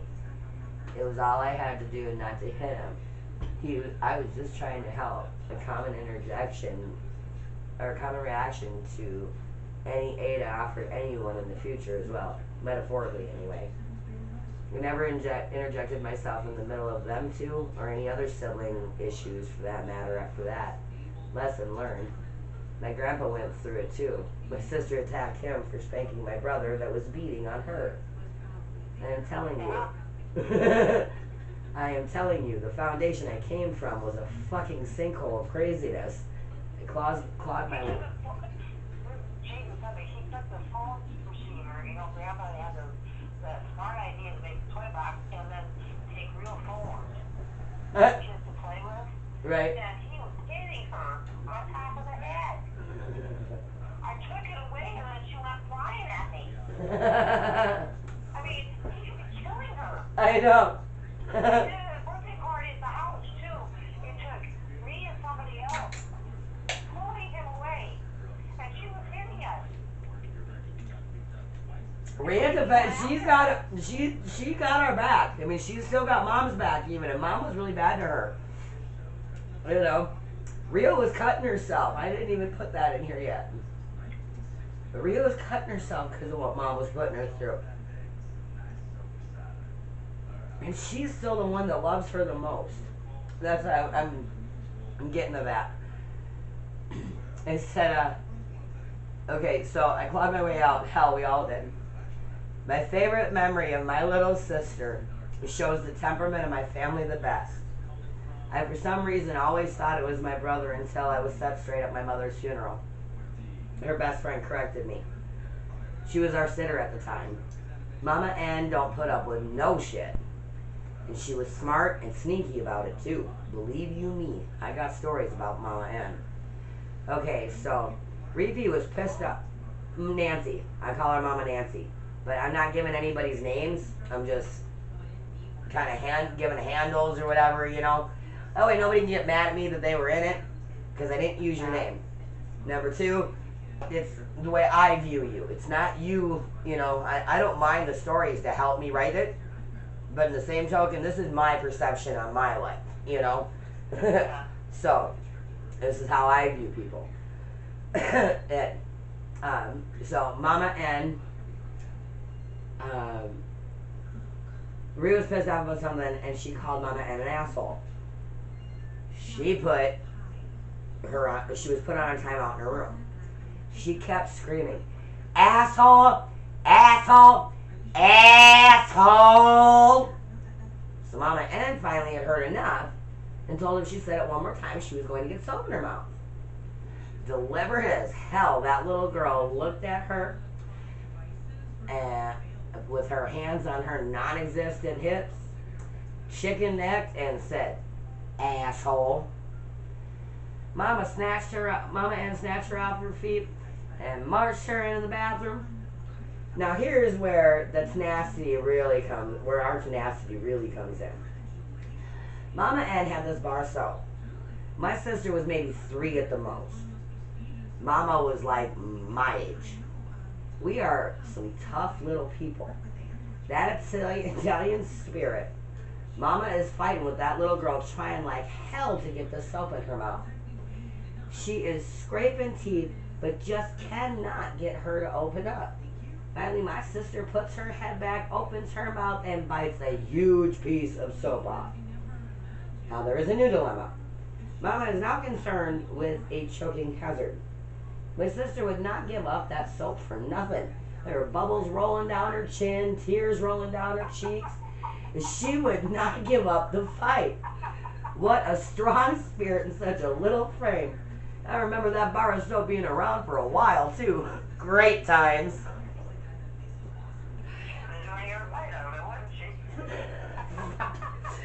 Nancy, she's like, she had these tears just pouring down her face. Soap is just rolling, that bubbles coming. And she would not give me that fucking hunk of soap. And I forgot, I didn't get that far yet. I forgot as far as I wrote, but I was going to say it. My sister had it the worst from my mom, and she was hurting herself. But to this day, my sister has her back more than most abused kids would have. Why did your mom do her nails? And she was about 2 or 3 years old at the time. You know, and she looked like an angelic angel, you know? Right. And then all of a sudden, her nails weren't done right. Oh my God, it was like a little demon. So, like that video of Ariel. Oh, yeah, Ariel reminds me of her. Oh, me too. Me too, but that's why I worked with Ariel so hard. That's why I talked to Ariel so much. And I told Bobby, I said, if you really don't want to fuck your daughter up, you need to listen to me. Because she is a mini-me. If you want this little girl to be everything and then some in this world, because I know me. I know how I got fucked up. You want her to be first president, or a woman president. If you want her to be anything worth a shit in this world, listen to me on how not to fuck her up.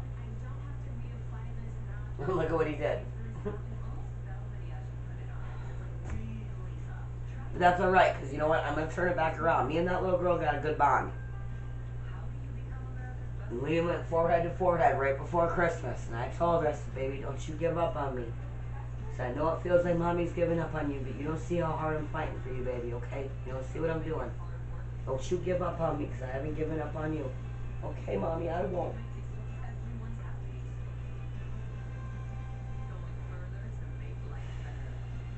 I didn't want to tell Bob.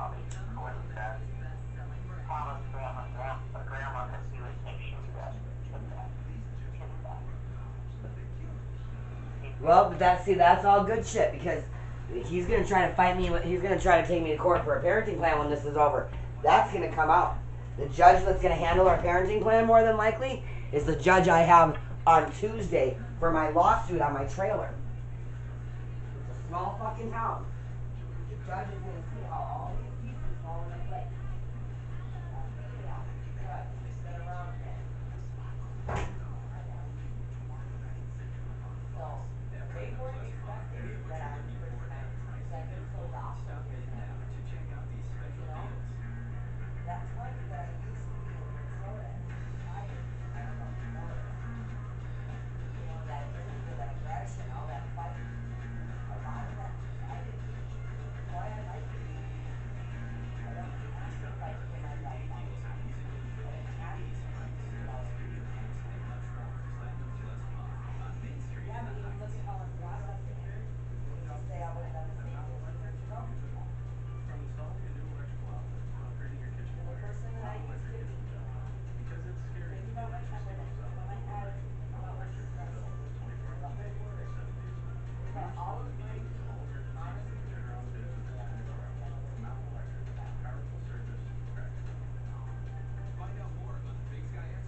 Yeah. That's what I'm saying. Every night is the perfect night to What be did you at the say? Powderhorn Lounge because there's always something happening. Monday nights, it's 50 What? cents off Lay's drinks. Tuesday night is Food and Bar Industry Night Oh, with 50 yeah. cents off all drinks. No, 15 Wednesdays, years ago I would have been music progressive. evenings. Check out thepowderhornlounge.com to see the band lineup. And don't forget the Muzzleloader Cafe serves lunch and Done. dinner with the So, best chicken fried steak in that's town. why we got the Make boxing every night a matches. night out at the Powderhorn Lounge on Laurel Road. Yeah, but he didn't control me. Paying your mortgage? Is the bank Yeah, threatening he to hit take me. your He home? was abusive. Or you That's can why he simply was try to get a abusive, full because he couldn't modification of control your me. home. Because Did I you know didn't that want less him than going out 5% of people stupid. who tried on their own actually got a His friend modification? Danny is At the dying from Mortgage stomach Relief cancer, I Line, guess. we know the rules and regulations banks don't Remember want you Danny? to know about. So call the Yeah, Mortgage Danny's Relief dying. Line today. And let's get your So loan that's where all our modified Johns and while you Amy's can are afford bullshit it. coming from right Please now, I call guess. 800-439-6104. Which I understand. I mean, one of my best friends that died, that was really personal to him.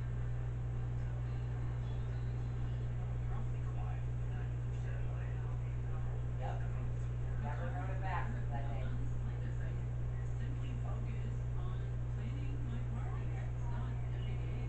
Yep.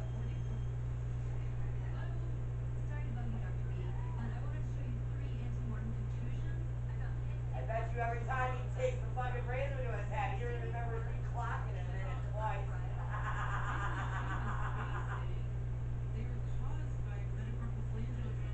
I heard the razor going. I said, what the fuck? I went in the bathroom and I look and he's got his head flipped upside down over the bathroom sink. Oh, hell no. I walked over, I punched him in the back of the head and walked out of the bathroom, shut the door, and I went, no, I don't feel justified. And I went back in there and hit him again.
them and then they got the round block.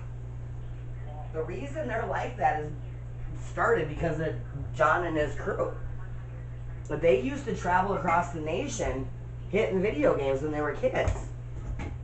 And they would even put little Timmy English inside the video games while they played them, and he would rob them blind. And Diane would help them count out the quarters when they got back into town. Diane was well aware of what her kid was doing. As long as she got a cut, she didn't give a shit. Those kids grew up way too early, way too much on their own. There was one point where John and Shelly got in a big ass fight, and Shelly jumped up on top of the fridge with a loaded shotgun. Or no, I take it back. Yvonne was on the fridge hitting him. And he was trying to hit her, so Shelly went up and got a shotgun, and it was loaded. And she pulled it back and cocked it on her brother. She was gonna hit her. Fuck if I know. Because, I guess this last time because he was driving. And that's why Shelly went off on the chick. That's why John's mad at her. Shelly was like, it's because of you that my brother keeps getting in trouble. If you really love my brother, you'll stay the fuck away from him. You will leave him alone. You will not be there to pick him up when he gets out of jail. If you really love him, you will get the fuck out of his life. Because you ain't done nothing but wreck it. And that's what Shelly's like. She's pissed off at me because I spoke the truth. And I said, well, dude, as soon as she called you a bitch, I had nothing more I wanted to hear from her. Because I don't give a fuck. You're my sister. We've had our issues, we've had our ups, we've had our downs, but through it all, you've been my fucking sister.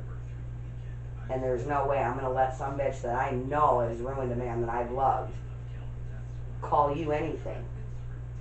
And she's like, dude, thank you. But it's the truth. You know, that's what loyalty is. That's what friendship is. That's what love is. And I still love John. And I've never met her, but I mean, I figured she was living in St. Cloud because that's where she was. right. And next time I think I've heard John. It's like, Yeah. so I went on there and I found him. Well, Right. he lives here. Yeah. St. Cloud. So. And Shelly's a good woman. She's a really good woman. And she lives in Burnsville now. She had to go live with her son's father for a while in her mom's old trailer. The one I beat her mom up and her up in. And then the fucking collapsed the same year the Metrodome did, I guess. So where is she at now? She bought her own trailer, but I think she's in the same trailer court. And how many kids does she have now? She's got 3, and her youngest is the same age as Gaetano. Literally 6 days later than Gaetano. It was like, are you serious, bitch? You got 3 kids. You couldn't let me have this one pregnancy to myself, or you have 2 kids. Excuse me. We gotta share pregnancies even? And I know you're gonna get spoiled because you're the baby. And Diane did too. She hardly got us anything for Nino. But Nino really wasn't John's, so now it's her top raw stuff on.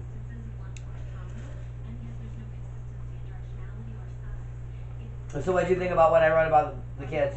About Jake and Rhea? Okay. You think the book will be alright? Yep. Think it's fair? And honest? Yeah. Good. The child of mine. Yeah, right? I haven't gotten to that yet. That's going to be a mom's chapter. How mom hurt me. We're on Facebook on you're not, are you friends with Kirsten? No, I haven't been on, I haven't made new friends. Because I wasn't sure. Yeah.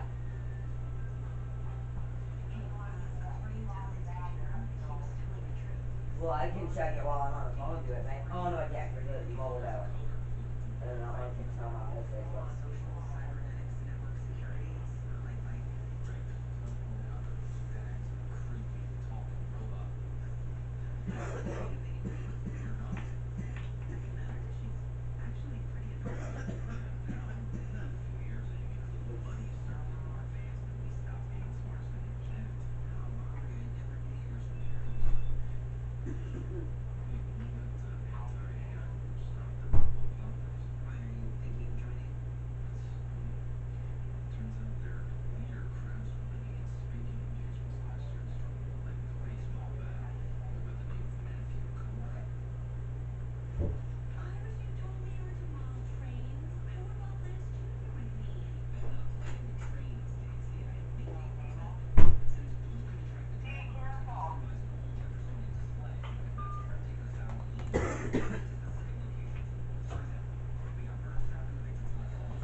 I love you, Mama.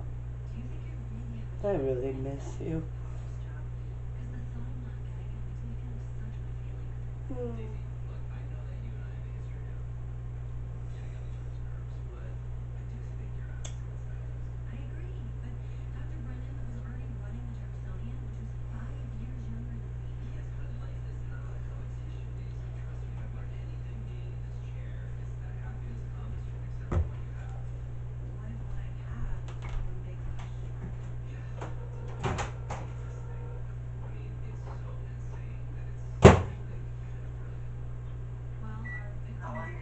The kid looks stoned. He looks stoned. The kid looks stoned. That's what I think. The little kid does look stoned? He looks stoned. He looks just like my dad. Oh, I saved that photo of Mom. I'm gonna make it my screensaver. What? I saved that picture of Mom. I'm gonna make it my screensaver. Yeah, I figured I just don't have it or not, so we just put it on Facebook again, so I grabbed it. Yeah, because her birthday's in a couple days. Mama's birthday's coming up. And, but look at little Jake. I mean, he looks, I don't know.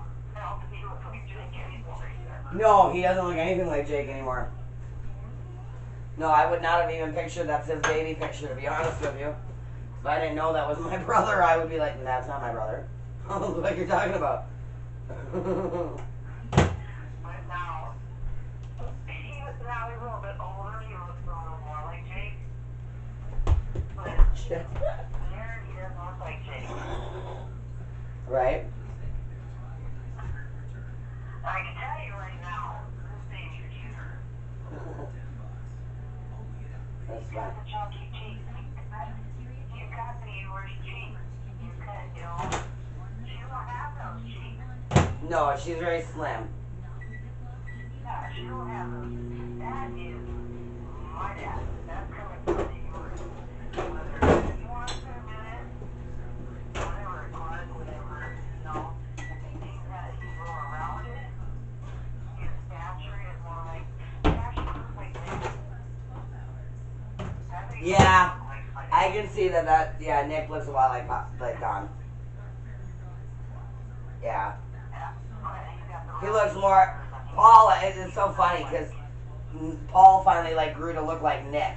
Like, Paul didn't look like Nick, you know? And then he got kind of heftier towards the end of his life. But he was never a hefty person like we were. And, so, yeah.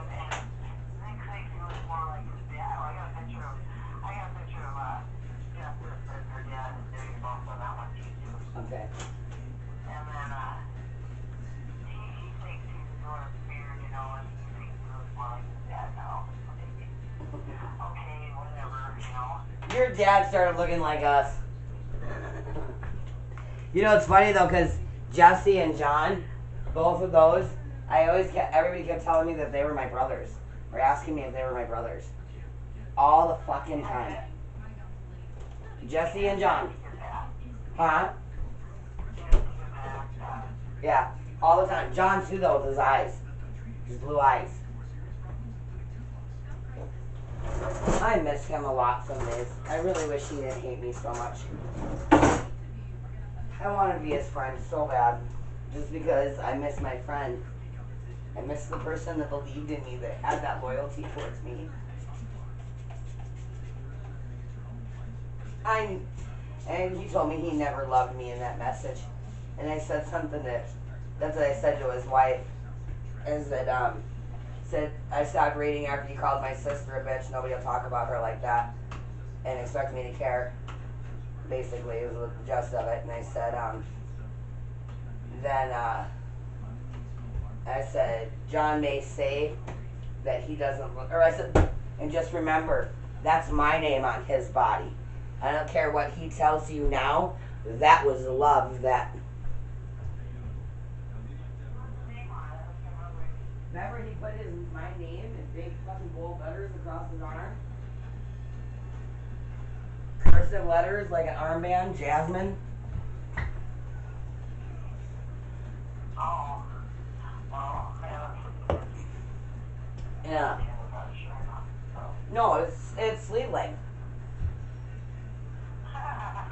If you wore a wife beater, it was right there. I mean, you couldn't miss it. Yeah, I just couldn't remember it. Now I do. It's hard to cover it up. Yeah, and remember, and he woke me up. That was my birthday present one year. He wakes me up, and we're living in the van. He's like, Bear, wake up. And I said, what? He's like, I want to show you what I got you for your birthday. I was like, what? He's got this bandage on his arm, and he takes out the bandage, and it says my name. And I looked at him, and I said, are you fucking stupid? What happens if we break up? Now I'm stuck on your body for the rest of your life. Are you dumb? And he goes, but I wouldn't be here if it wasn't for you. So no matter what, everybody's going to have to deal with it because I'm alive because of you. So he can tell me what he wants. She can think what she wants. But that's a real memory that really happened. Those were real words or real feelings at that time. And can't nobody take that away. Can't nobody undo that.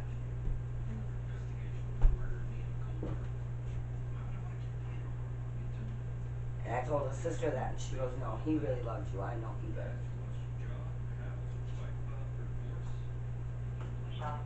Yep. Oh yeah. She knew I really loved him. But she also thought we were toxic for each other at times. I remember after Daytona was born, and I confronted him. I said, you better love him like he's your own, or you'll have to deal with me. See, I got to thinking about it, Tammy. John got real bad there at the end because we were getting high together. And John was really feeling guilty, knowing what we were doing together, knowing that he got me into that, and knowing what it had done to his life. He didn't want me to turn into a crack whore. He loved me enough to know I was better than that. When you first left him, he said that you were doing all this drugs and... I wasn't, but he wanted to say I was. Because Steve was not going to go for that. Steve was, one line is one line too many. I quit cold turkey then. I quit meth cold turkey twice.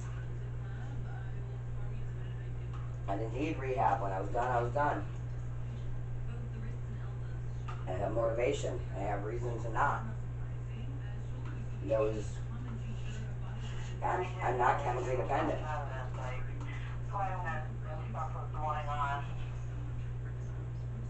I knew you were on something, I just wasn't sure exactly, and I... No, a lot of that was lack of sleep though, Tammy, and fear. Remember that.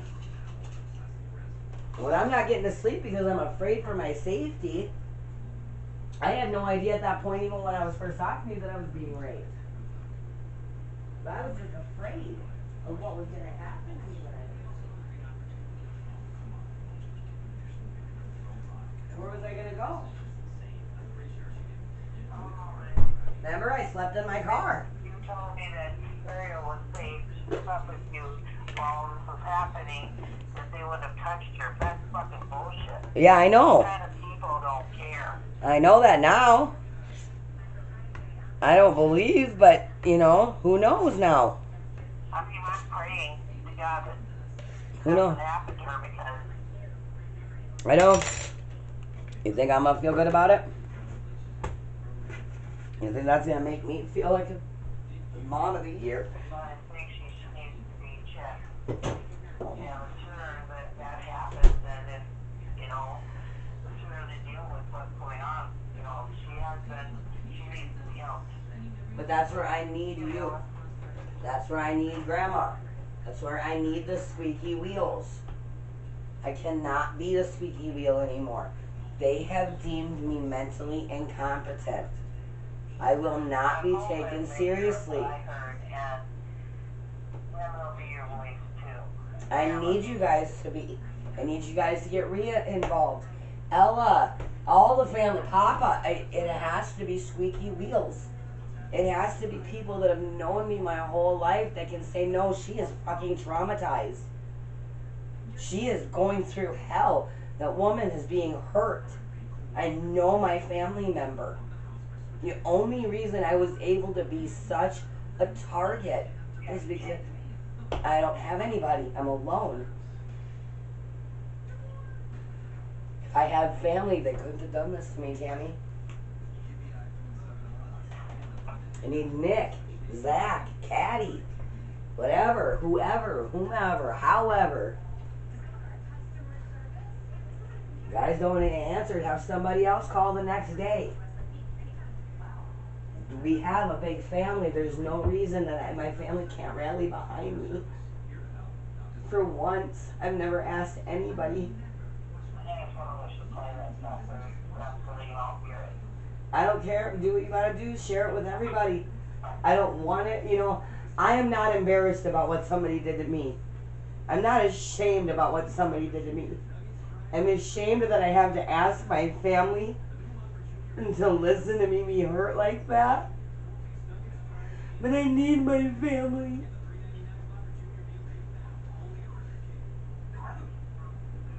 I've been a good family member. I've loved everybody. I need that love right now. I don't want to be so.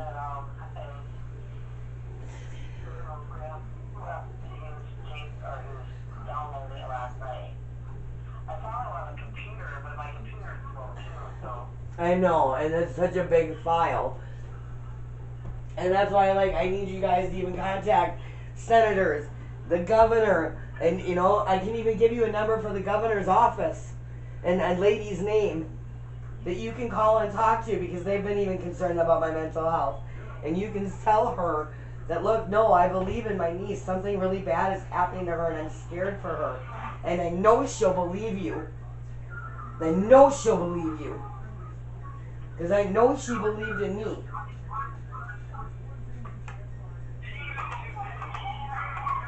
But it was so crazy, it was so insane.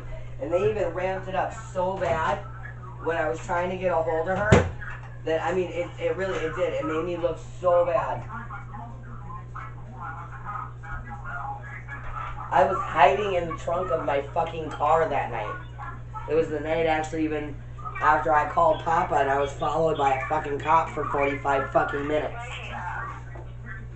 And I got it on tape even, that I was followed by a cop. Talking to Papa. I was followed by a cop one night. Or stalked by a cop. And then the cop only stopped stalking me once he found out I was going to James's. And once I went to James, that whole night at the fucking James's house was hell. And that's the video that I have with Mom in it, with the orbs. And James noticed the 2 orbs. It's Mom and Eric. Which video is that? It says Sleeping Over at James. And it's on the first YouTube channel. It's like 2 hours and 54 minutes. But Mom's in that one. Well, James is the one that brought it up. I have pictures. I actually have pictures of them. And I've seen them. I have felt them. I have seen Mom's face. I've seen Eric's face. I've had Eric hit my elbow, so I poked myself in the fucking eyeball with my eyeliner or my mascara brush. I Most of the time I don't feel it. I get different things, you know? Yeah. I get a feeling. Yeah. I don't usually see them. I caught them on The corner of my eye. film, but I catch them out of the corner of my eye, my peripheral vision. like one of the family was in a house and they did that house with me. Remember Tom and Jane Roach? Remember Tom and Jane Roach? Yeah. Their house always gave me fucking goosebumps. Always. I always felt like something was in that place. I was talking about Sean the other day. No, so sad. Rest in peace, buddy. He was cool. I liked that kid a lot.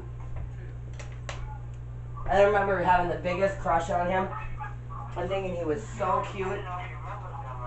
Oh yeah. I fucking had the biggest crush on Sean because he was this older boy that was in high school and he was just adorable, and I was like Ariel's age. And then all of a sudden he was my age. And we played together, you know, like all of a sudden he noticed me. And that's just because his mind had gone, you know, to my age after getting in that motorcycle accident. What happened? What happened to Tom or Jane?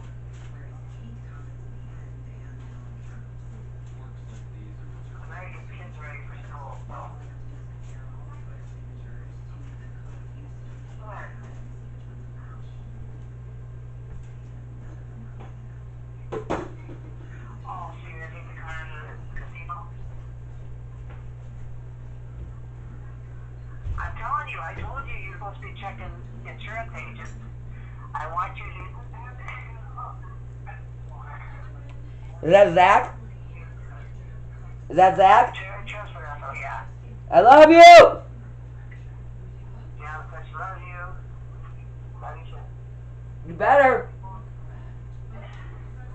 I told you, I want you to check out that.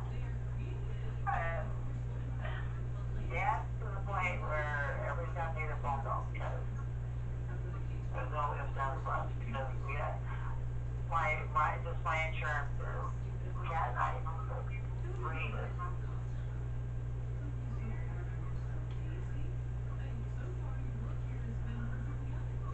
Yeah, my insurance is without the tax credit is almost $1,000 a month. And that's not even counting the dental. That's what 54 pays that. And with the tax credit, it's almost $800 just for that. No, $700. I'm sorry. Is that ridiculous? I'm sorry it affected you like that. I mean, I'm sorry that had to hurt you guys like that. $122 to $700. I mean, that's just, they had all my information for all this time. And because we had a couple hours of overtime that came over, that's bullshit. That is almost. No, and I agree with you on that.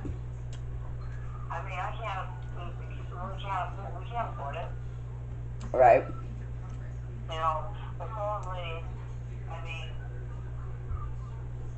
I get where you're coming from. I understand that because, but I have been paying, I mean, like I said, I changed from Medicare to Venture, and my payment went up quite a bit of money. Right. But it was only $122, but it was like that before it was under 75 before that.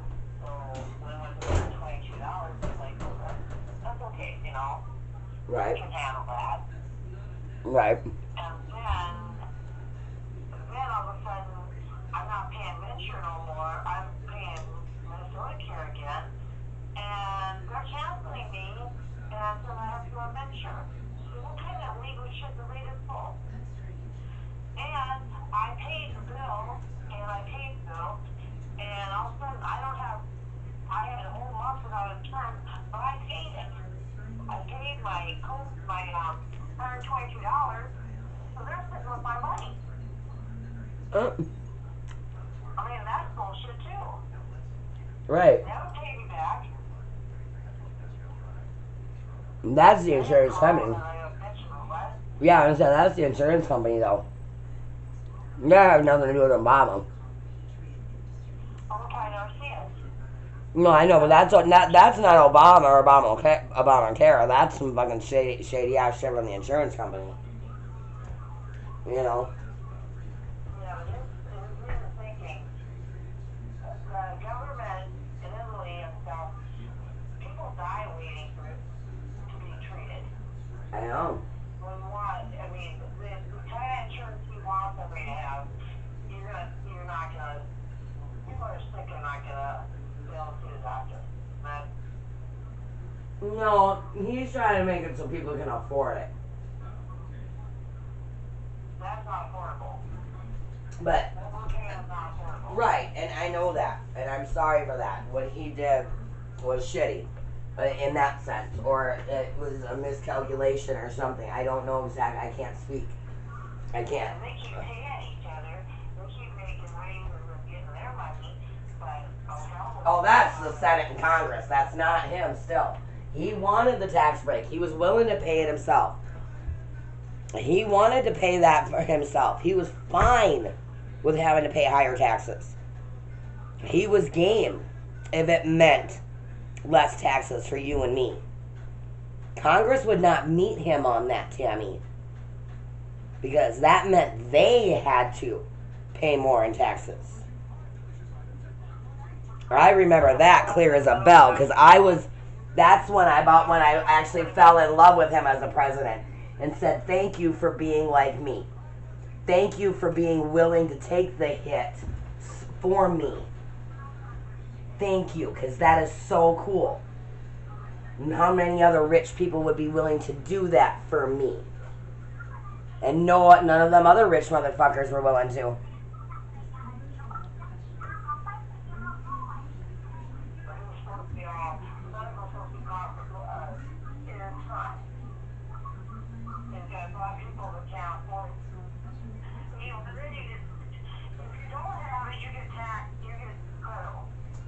Yeah, but the fine isn't as much as not having the insurance. I know, Brian. I have to see a doctor every 3 months.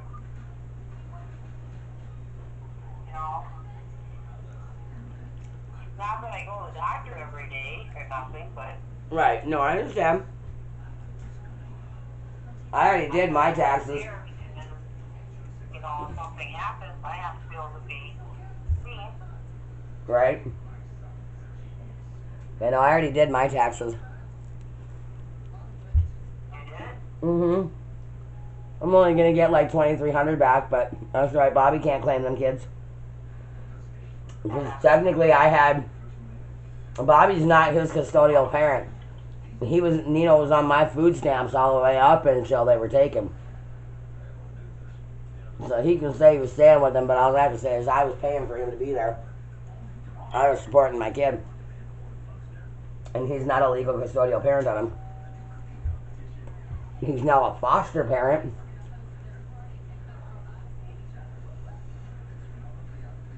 So, Bobby can't claim my kids for taxes. He's gonna fuck himself again.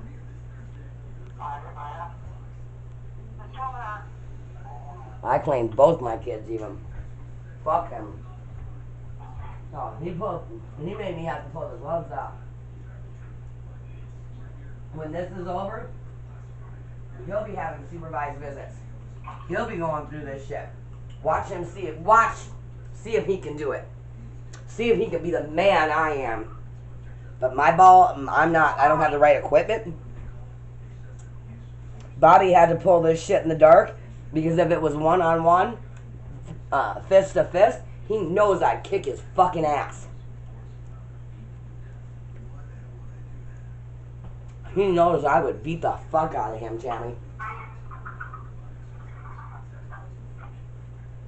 Even this one friend of mine, Chris, I said, I'm to a point, I want to look at him and be like, is that what we got to do, yo? We got to throw down? Do we need to see who the top dog really is? Is that what it's going to take to get you to quit doing shit like this? Playing fucking games with me? We need to throw down and get it out in the open? What do we got to do? It was like, you know who'd win. Chris is like, hell yeah, and it'd be funny.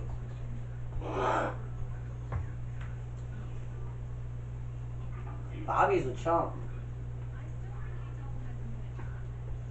He's a fucking chump. Well, his daughter's gonna know him. She's never gonna forget him.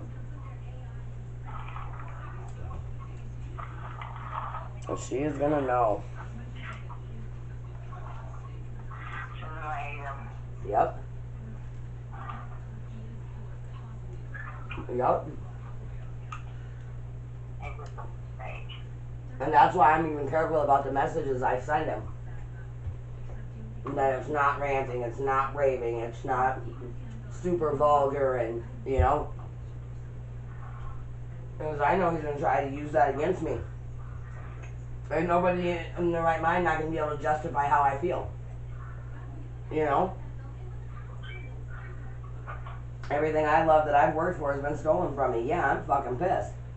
You're not eating food today. What? You've been sick all day. Stop. Who are you yelling at now? Diarrhea this morning. You hung up. Huh? Because she ate the stupid food. She's allergic to corn. She's allergic to corn? You woke him up?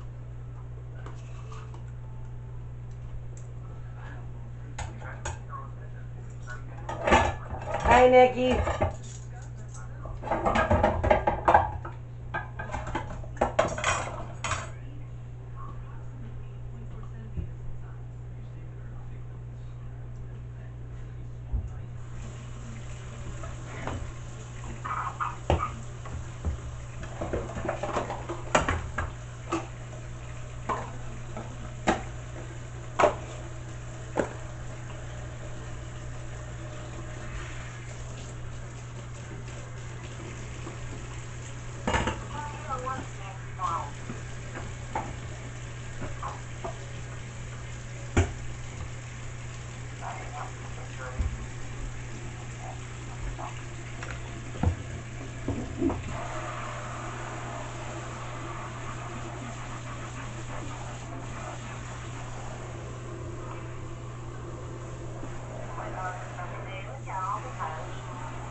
I'm so fucking just blah over it.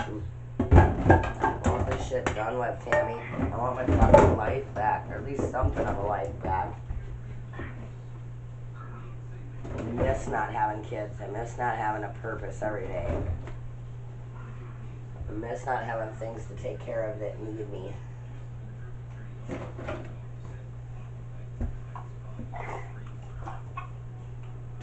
There's so many people who get the privilege and they take it for granted, and then there's people like me who appreciate being a mom and love every moment of it who are now losing it, and that's just not okay, you know. I learned from all the mistakes of my mother. I deserve to be a mother. I've worked hard to be a good mother. I should not be hurting like this.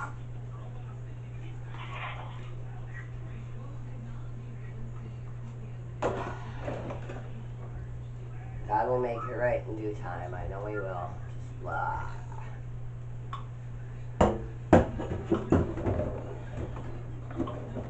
How many people really love being a mom like I do, you know?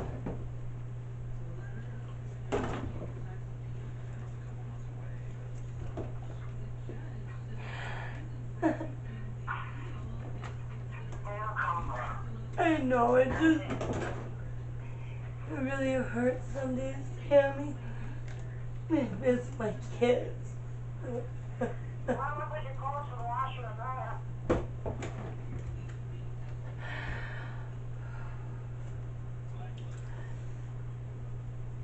You know, and I'm okay with not being loved. I'm okay with not having a partner. I'm even okay with not having any friends anymore. You know, I try to reach out, I try to make friends, or try to talk to people, and they distance themselves and whatever, and it's just like, oh well, whatever, another person lost. I don't even care about that. I just miss having my little bodies around. I miss having things to do in a day's time. I miss having reasons to get up other than I'm trying to get them back, you know? Yeah. I know if I lay around depressed all day, that's never going to get me anywhere, you know? And I know I can't make too many waves. I got to find a balance of it, you know? Because if I blow up everybody every day, then I'm obsessive, and then I'm compulsive, and then I'm, you know. So I know I have to find a happy medium. I have to show concern and care without showing obsession. See, again, and how I know I'm not mentally unstable, you know. Who thinks about these things? Who's that thorough, that logical? Somebody who has a good perception of reality. And this lady tried to say I don't, and that I could end up hurting my children because of my lack of my perception of reality. But she didn't listen to that tape, Tammy. So how can she say my reality is off and say that I would hurt my children? I'm the one who's being hurt. I'm being hurt by the system that's completely flawed, that will not listen to the tape, and being hurt by a doctor that was in control of my destiny and my future that would not listen to the tape. I am the Department of Justice, everybody, even the governor. I don't know if he's listened to it. I haven't sent it to him, you know, and I've tried. I'm not. It's not like I haven't, you know. And I don't want to overdo it because I don't want to fucking make me look bad. God damn it, I want my fucking kids. I deserve my fucking kids. I didn't do this to myself. And I deserve my children.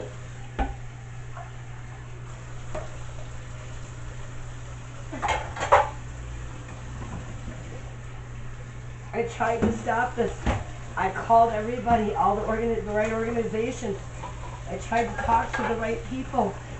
I pushed in all the right ways. I should have my kids. Right?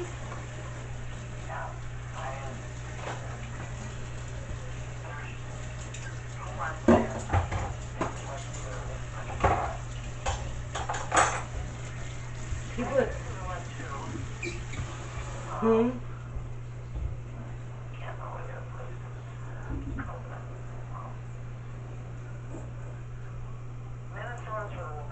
Oh yeah. And Montana's for whoever's got the money.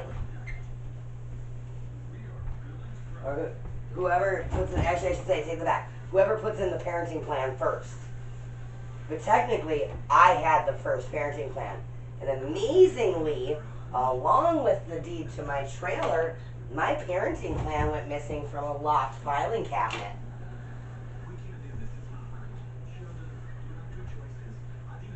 And you can tell, huh?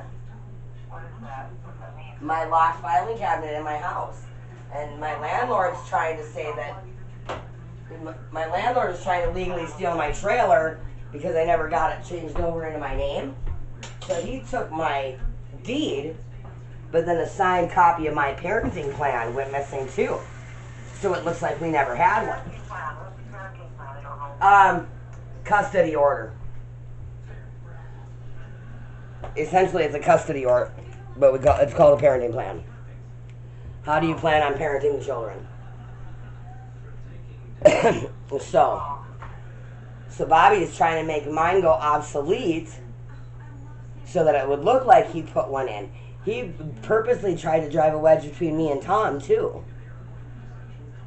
But he wasn't counting on the fact that I would reach back out to Tom again and that I would try again with Tom. Because he knew how tired I was of everybody's fucking shitty-ass attitudes.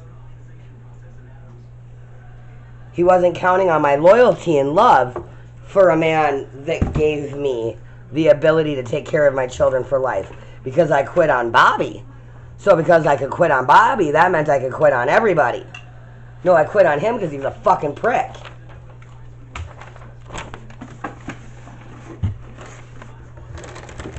I quit on him because I broke 3 fucking ribs and was bleeding from a dog fight, and it took him an hour and a half to drive 20 minutes to make sure I was okay.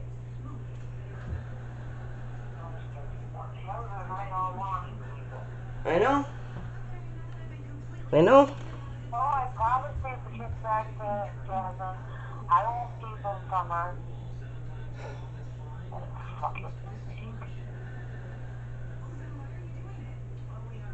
She's such a fucking loser. Whatever. you know what? It's karma's a bitch. And I don't have to take and do anything to him to make that happen. He did it to himself.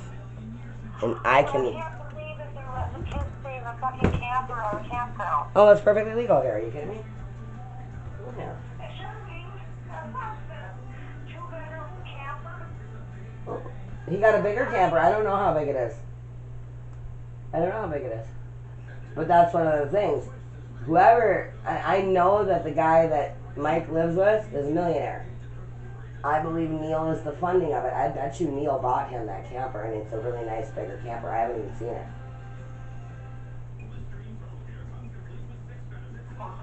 Mm-hmm.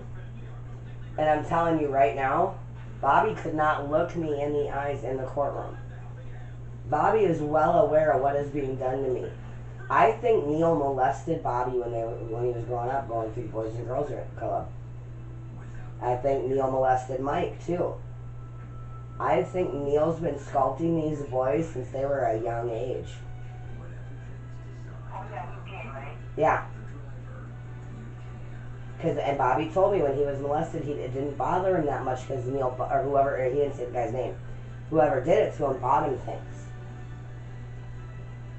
And Bobby was materialistic, so it was okay that he did those things because he got something in return. And Bobby has done gay things on his own. So. Oh my God, they're hot over there. I know. I need you guys to start being squeaky wheels. Every day. Senators, governors. I need it to seriously. If you have to, state, and federal. It has to be brought to people's attention. The more I do it, the more I look like the crazy person that's walking around the local, area talking to themselves. Talking about conspiracies. The more other people do it on my behalf, the more alarms are raised. Do you understand where I'm coming from? Yeah, what would they get to do by moving the kids out of your house? Huh? The gay guy, what would he have to get the kids out of your house? Me being able to be raped. Me being able to be sold without a witness. Oh, he's the one that sells? Yeah, and I bet you he's the big dealer in meth. He owns a house in Red Lodge. He just bought a house in New Hampshire. Owns a Miata. Now my hot tub.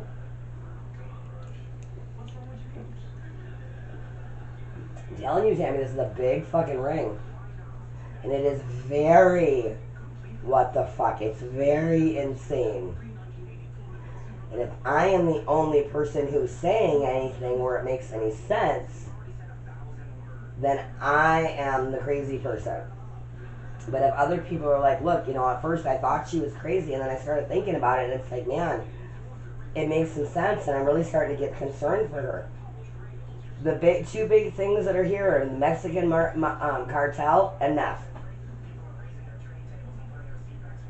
And amazingly, there's some Mexicans involved in this, and bikers involved in this. Amazingly, I suddenly have 2 T's branded on me. One on my arm and one on my leg. And then a big ass line going through my favorite tattoo. My angel. None of these I did in my angel tattoo on my shoulder. Yeah. Yeah, she's got a big old line through her now. A big old scar. What else do you have on? I have 2 T's branded into me. One on my leg and one on my arm. What's Timmy? Tim Bishop, that was my first rapist that I caught on tape. That's all I can think is Tim.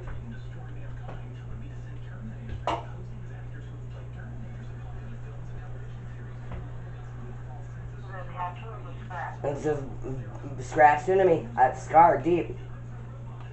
And they're T's. They're very clearly T's. And I've done landscaping for years. I've never had these on me. I have no other scars on me like that. These were put on my body.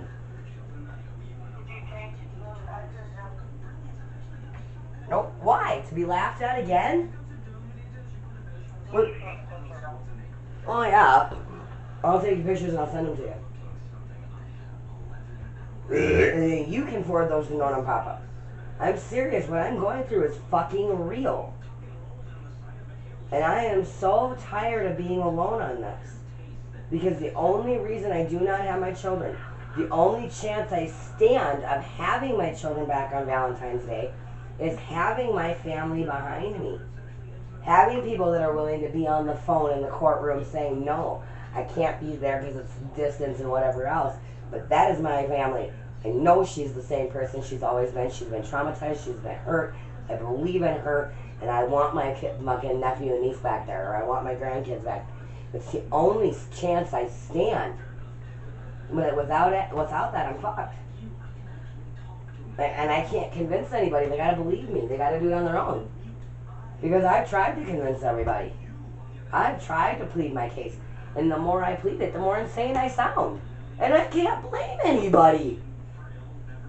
I really can't fault them for that. This is so fucking idiotic and asinine and insane that I don't fault any. Because then especially because everybody's like, oh, you're so crazy all the time. Yeah, I'm crazy. I know I'm crazy. Nope.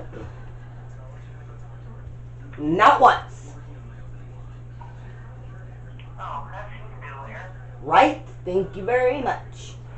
Hence why I'll have a lawsuit against the public defender's office as well. Oh, I'm very well going to end up being a rich bitch in the end. Because I was told because it's an audio tape, it doesn't count. It can be tampered with. Oh, that's fine. That's their reasoning. But if I'm telling you that I've been violated and I've said I've been stalked and I've said I've been raped, why wouldn't you at least listen to it to find out? Why wouldn't you at least listen? Why would I have called that in? What kind of time do I have with that? When I've been like I said to them even. I said, if I'm taking all this time to try to make my home safe and try to combat these things, I don't have time to undo the work I've already done. I don't have that much time in a day, even with tweaking. There is no way physically possible that I could do and undo all the damage in one day. It took me days to correct things a lot of times, to try to figure out what was going on or how it was going on. And this cowboy motherfucker that was trying to talk to me about lawyers, he gave a fucking good clue too. They came in through my ceiling. Here, I kept thinking they came in through my wall. They came in through my ceiling. He said it himself. I never once told him they were on my roof or in my roof. He brought it up. He made himself fucking he proved to me himself that he was involved. But I'm too dumb to catch these things. I'm not quick enough to catch the little flips, the Freudian flips that you can't retract once you say.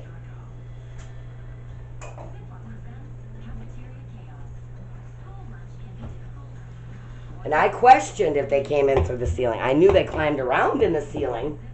And I have pictures of dust that kept accumulating on my countertop in my bathroom from where they would climb around in the ceiling. And there's no way a mouse was leaving that. And then all of a sudden there ends up a hole in the ceiling in my bedroom. And I thought it was mice. And there would be insulation there, and then the insulation wouldn't be there. And then the insulation would be there again. I was like, well, what the hell? So one time I sprayed the insulation with some peppermint oil. And then it never moved again. So I just assumed it was mice. That was one of the ways they used to spy on me in my room when I slept. This has been ongoing for a long time.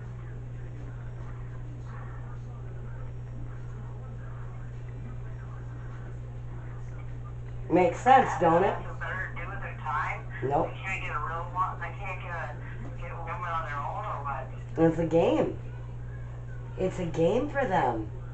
It's money for them. It's fun for them. It's a mind fuck for them. It's control. It's power. It's money. They took on the wrong female, though. And I kept telling them in the beginning, walk away, I'll walk away. You let it go, I'll let it go. If you continue to push this, I guarantee you, I am going to win or die trying. Give me my kids, leave my home alone, and walk away. Or watch what happens.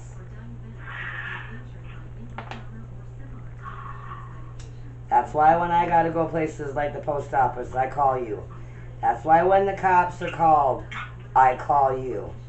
Because that's even one of the things they tell you for, like,